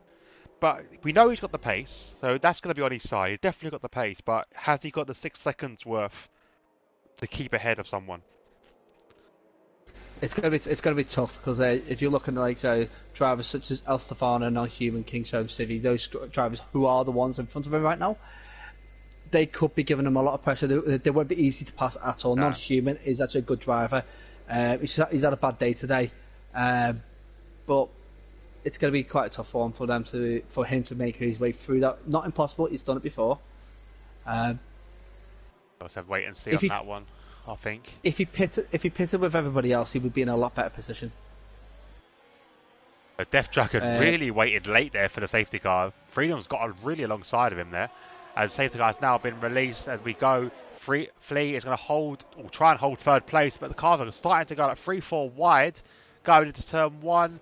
Everyone seems to get away cleanly. CDM loses the back end a little bit, which leaves the door open for his teammate, possibly for Kingsholm as well, going into turn 2. They're going side by side around the horseshoe. Can he make a stick? He'll have the inside line for the next corner. Percy's had a little look down the inside of Kingsholm as well, and nearly lost it with all of them there. As a big crash at the back, as Freedom's now gone out, it's taken out everyone else. Kingsholm's gone. Oh no! Freedom went off, and that was it. I was on Kingsholm as that happened. This is like the opposite. Freedom spun out, and Brooksy and Ari have stopped right in front of Freedom. They're actually dead. So basically, hopefully, the drivers in front are listening, because they're going to be coming around there very quickly. I'm hoping they get disqualified now, because obviously they're sitting on track. They must be getting warnings. They must be getting something. Oh no, they're not. They're carrying on. Oh, for God's sake, Codemasters, man, sort your game out. They got that 5 seconds, don't they? 5 seconds countdown, and then they probably just made it. That's unbelievable. So there we go. So at the moment, technically now everyone will be scoring points if they can finish this race. Percy and Matty Bot are going side by side. No, Percy's coming into the pit, so he must have had damage there. So has Non-Human. Oh no! Absolutely unbelievable. I'm surprised the safety car didn't come up for that. Yeah, but I just got a message. Brooksy, I'm using data to watch this. The best data you've ever used.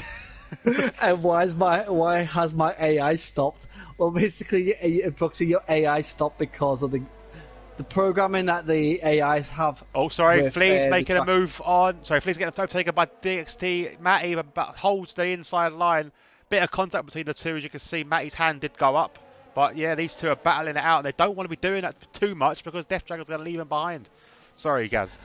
Yeah, no. The problem with some of the AIs with the Codemasters coding that they put in place is that the AI will actually stop rather than try and go around a obstacle. It's stupid because it's basically they're stuck on a scale-electric track. Yes, that's what you got to think about. That's the best way to describe it. You're stuck on a scale-electric track, and there's something in the way, they won't move, which is the stupidest thing. Because obviously, luckily enough, no one was stuck behind Ari and Brooksy. Because if a safety car did come out and you overtook them, then you'd be getting a penalty for overtaking them. So it's kind of annoying. Well, that has happened.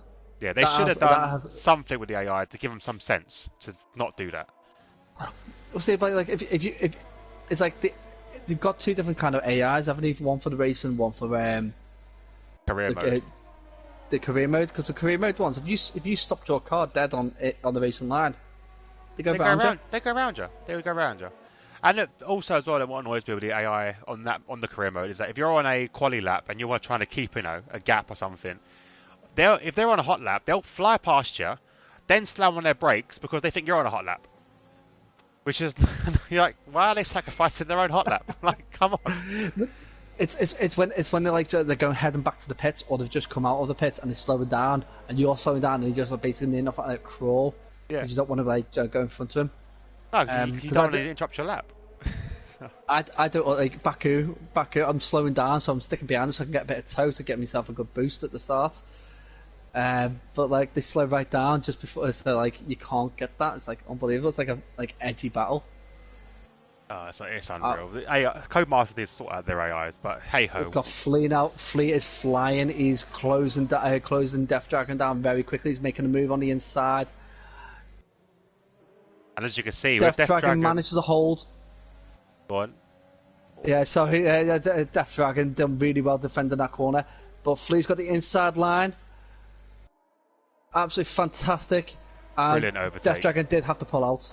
Yeah, great overtake. I think, as you can see from on board with DxT Matty, you can see the flashing light of Death Dragon, which means he is running out of ERS. So like we said earlier, it's like having an elephant on the car. The car's not going to be performing. But as you can see with Matty as well, he's also used up a lot of ERS as well. So these two are kind of the same boat, but Matty has got the advantage with the soft tyres compared to the 21 lap old hards. Well, if you look at Civ, he's basically got no ERS left at all. Yeah, it's no management at all from a lot of these drivers. Matty Bot's got 60%. Matty Bot's got a lot, and he needs to start using it because he needs to start catching up. He's in the perfect spot at the moment with the fact that he's got all this fresh tyres and the ERS to use as well. Okay, so on board now with Matty. Death Dragon still within the DRS of Flea ahead of him, so he will get that toe from him. Matty used up a bit of DRS as well, so these two both have nothing really to give. I think Matty he doesn't need to overtake him on track because he does know Death Dragon has got that penalty, so he doesn't need to really force it. And obviously everyone behind him, literally down to 10th place, has penalties. So as long as Matty can stay within the battle here, he's guaranteed a podium. We'll wait and see on board as we're going along now. No movements at the back here. Bit of a train still forms between, from the leader. Yeah, Flea's had an absolutely fantastic race today. He's done really well, took advantage of any mistake that's happened. Yeah, he's done fantastic. Can't really fault him today. He's made his move to perfect timing as well because he's now going to start clearing away. He's got a bit of overtake to use up as well, so he's not in that 10% margin. Whereas everyone behind him seems to be struggling to keep up. Well, I think Flea deserves it. He has been he's lost out in quite a few races so far. So it'd be a win under his belt would be something he'd be quite happy about. Yeah, definitely. I think would he overtake Kingsholm in the standings because of that one race? I think he will. I think he because would. He definitely will be taking over Kingsholm in the standings because Kingsholm got a podium last week. And Flea did score. I think he scored the low points, but this is a win for him now. This is definitely putting him up there. DxT Matty again doesn't need to really make the move on Death Dragon, but probably be his best interest to do so. So he's got a bit of gap between him and the battling Renaults behind. Have a quick look at penalties though. Let's see, double check what everyone's got. Yeah, Death Dragon's got 3 seconds, Civi's got 6, CD's got 3, Abyss has got 3, Matty Bot's got 6, El Stefano's got 3, Percy's got 6, and Non-Human's got 6. Obviously, there might be more penalties to come because there has been a few minor incidents that may have maybe to say reported to say the least. Stewards, yeah. Well, the major ones have been the ones that have been taking people out. Just like some wheel-to-wheel action here that let's call it edgy, to say the least. Yeah, we are coming round to do the penultimate lap as Flea does lead the race from Death Dragon. You know what? I think my top 3 is going to be correct. It could be. I think Oh no, you said Kingsholm. Kingsholm's out. I said Kingsholm 4th. Ah, okay. 4th. I said Flea first, DxT Matty second, and Death Dragon third was my choice for Kingsholm possibly 4th, but Kingsholm crashed out. Well, Death Dragon has now retaken the lead. He has got to now pull away 3 seconds, I believe it is, to Flea if he wants that podium. Yeah, he's got 2 laps to do that. Yeah, it'd be very difficult. I thought Matty there got a penalty because I did see him run a bit wide, but it was the Renault behind him. It was CD. Oh, it's like this is the part where, like, for me, this is the most enjoyable part of the race. So working out who's actually going to get it. Are they going to get the gap or not? Because Flea can quite comfortably just sit there because he knows he can't be. He's got no penalties. He's had a very clean race today, and oh no, man, he's got a penalty. No. But the thing is, he's got three. Yeah, he's got track position. 3 seconds, so he'll get third. I was just about to say, I wouldn't say he's too comfortable because obviously Matty's right behind, and this is technically the battle for the lead. But now with this penalty just thrown in, Flea's got to have. He can relax a little bit now. Yeah, just got to make sure that Death Dragon, because Death Dragon's actually put a big stint in, and he overtakes halfway through on the last lap and has already put 1.2 seconds ahead. So he's got the pace in them to actually then push a bit harder. So Flea's got to keep pushing on this last lap. DxT Matty also has got to push hard as well. Yeah, he does. I think he could lose out on second place. Wait, Death Dragon has got 3 seconds, hasn't he? It's not 6, it's 3 seconds. Yeah, it's 3 seconds for Death Dragon. So he'll lose out on second, but he'll still get a podium if he can keep ahead of the Renaults behind. I think one of the Renaults have got 6, but one of them's got 3, so they're on the same. Both Renaults have got 6. Oh, both Renaults, there you go. Oh, Death Dragon a bit out of shape there. I noticed he's on the exit, so he's struggling on those tyres. Yeah, he's struggling a lot. Has he got a puncher? No, possibly not. No, it doesn't look like he's got a puncher. There we go. So as you come into the last part of the track now in sector 3, it's gonna basically be Flea's race that he has expertly won. Brilliant race from him. As we see a movement at the back. Oh, I thought I saw a late lunge there from the Renault on Matty, but that gap was always going to be disappearing. So Death Dragon will cross the line in first. He won't take the podium though, or will place, because Flea will be the race winner. Matty comes in third. Abyss jumps up to 4th. The Renault's in 5th and 6th. Matty Pot comes in at 7th, damaging his wing while he does. Stefano doesn't jump in, stays in 8th. Then we have Percy, unfortunately, will come round in 9th, getting involved in that incident with Kingsholm there. Big crash from him as well. And Non-Human wraps up your point scorers in 10th. And is that Percy crashed out the side there? Yeah, that was Percy spinning round. I don't get that fascination with cars doing that. The crashing on the final corner. And Gran Turismo usually handbrake over the finish line. Yeah. That is the go-to thing. Like, it's like the cockiness when you win a race, not just by like half a second, but like by a few seconds, and then you got a handbrake around the finish line. The only thing I've ever done when I've been so far clear on a racing game, I think it was Forza, was I handbraked it and then reversed. Yep. I will be honest. I got into the bad books of my ex's dad once for doing that. Miles ahead of him on Gran Turismo 3. Handbraked it on Trial Mountain. It was. I handbraked it at the chicane at the end to spin it round and reversed all the way from the chicane to the finish line. And he was catching up then. And as he got towards the finish line, I made sure I moved my car in front of him so he couldn't overtake me. Oh yeah, that is But a like, mistake. let's round it off and say give the final position. So we got Flea in first, Death Dragon in second, Matty rounded off the podium in third. We've got Abyss in fourth, Civvy in fifth. We've got CD in sixth, Matty Bot in seventh, El Stefano in eighth, Percy in ninth, and Non-Human 10th. And the non-finishers, well, the two AIs, Ari and Brooksy.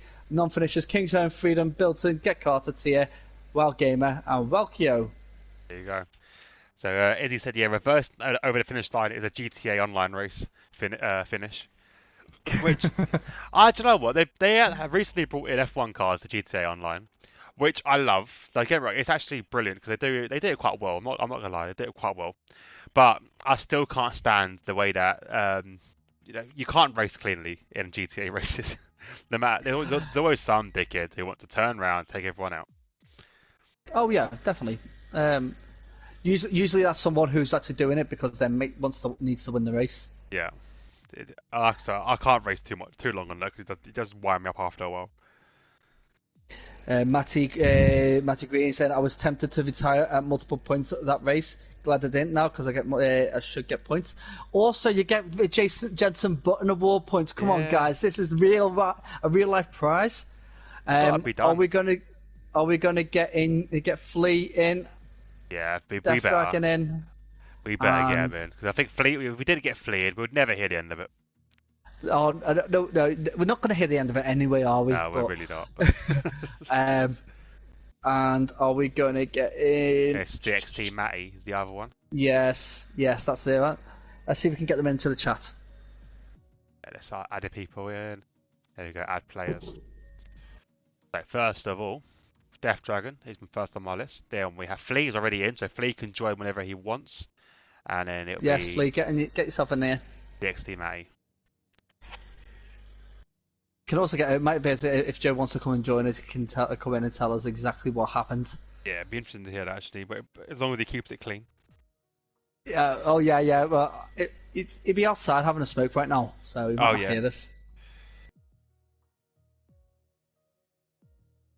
Matthew Green, I don't deserve any Jensen Button Award points. Well, why not? If you finish the race and you was clean, you do deserve them. If you got a good reason why you shouldn't get them, let us know. Be completely honest, because an honest driver to us is actually something that we appreciate. There you go. Kingsholm has joined. Welcome, Joe. Oh, Kingsholm has left. Bye bye, Joe. I am trying to. No. He can join. No, don't mind him joining. Yeah, we want him to join. Yeah. We got Death Dragon with us.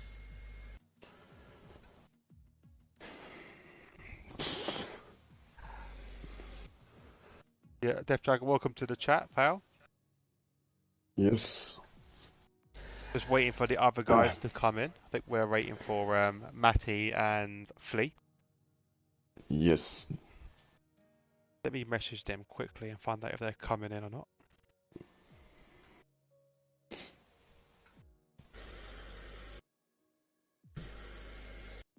Oh, right, well, as you're doing that, I've just got a comment from Matthew Green saying I hit a couple of drivers on a couple of safety car restarts, and that's why he had to pit so much in the race. So thank you for your honesty there. I do appreciate it. Obviously, we'll have to look into that and see what happens. But also we have to wait for the stewards report as well, because that does affect the Jensen Button Award points. Yeah, it does. I'll let you start the interview. I'm just going to try and get hold of Matty and Flea, see if they're coming on. Oh, we've got Flea's here. Flea's in. Our winner. Matty now. Alright, so while Hobo is getting Matty on board, so Flea, how does it feel to be a winner?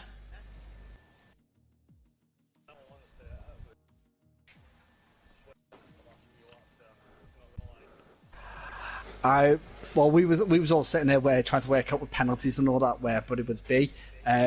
When you were sitting in fourth on the safety car restart, we could see that you were definitely going to get a podium.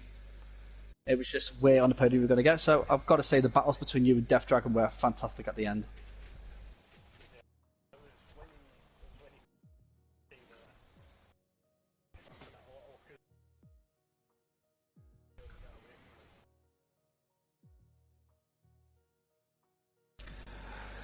Yeah, we did look at that thinking that was possible. We got 1.2 seconds on you on half a lap, so we was thinking that was quite possible ourselves. So, how does it feel that you're actually going to be higher than Joe on the standings now with that win?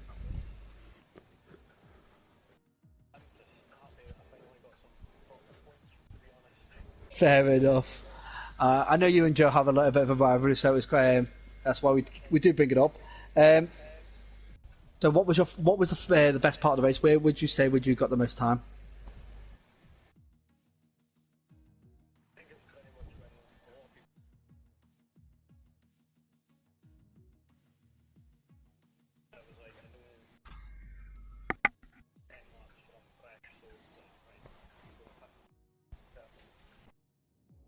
Yeah, it was a bold decision. Hang on 1 second. We can't hear Flea. Oh no!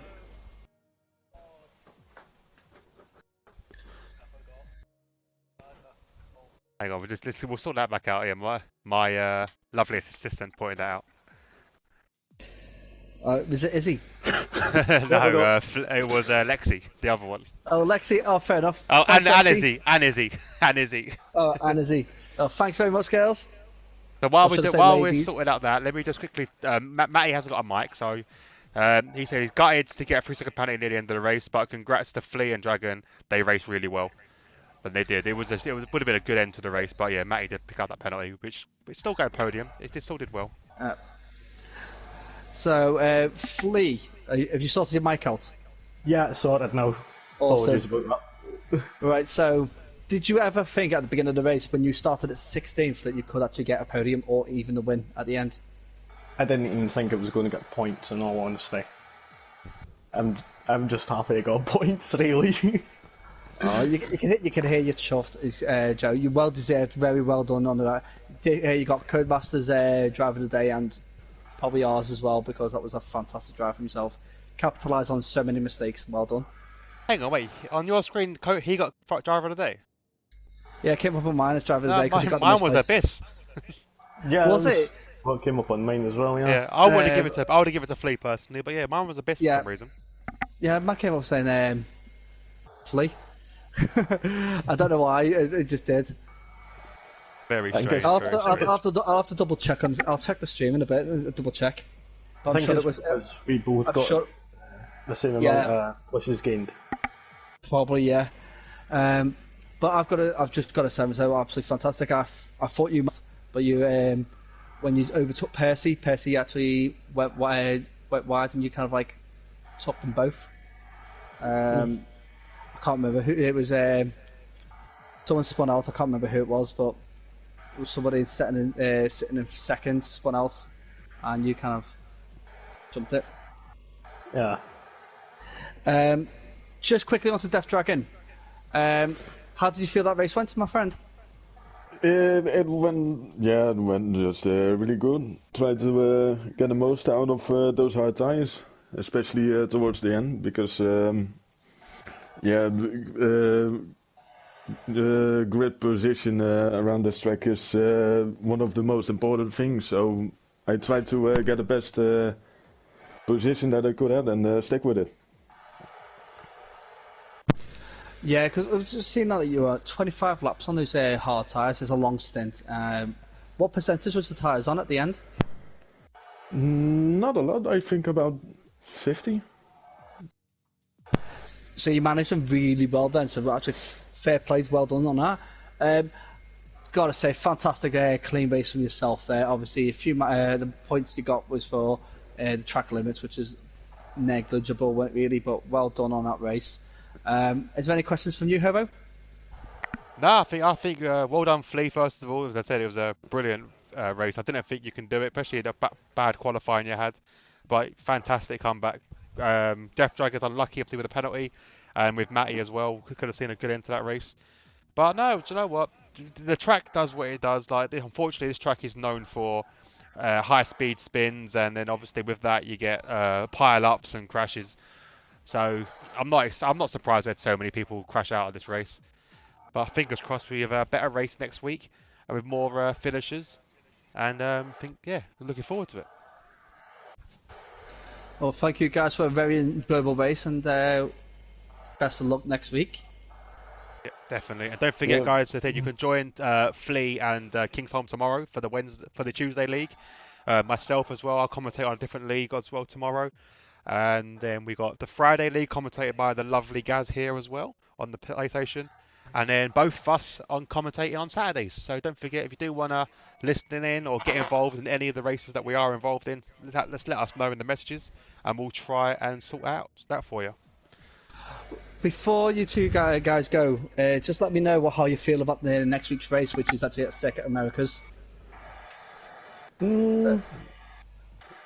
If I have my day, I think I can do well. Oh, awesome. And you, Flea? I'm hoping I could do well at least. So, yeah, so yeah, it's it's a Circuit of Americas next week, so I'm actually hoping for a very competitive battle because it's one of those circuits that covers all kinds of corners. Well, thank you guys for joining us. Hobo, thank you very much for having me with you today. Absolute pleasure. Thank you for joining me once again. And we look forward to seeing you again next week. So guys, from all of us here, thank you for racing. Thank you for joining us. And we will see you next week around the Circuit of Americas in the good old US of A.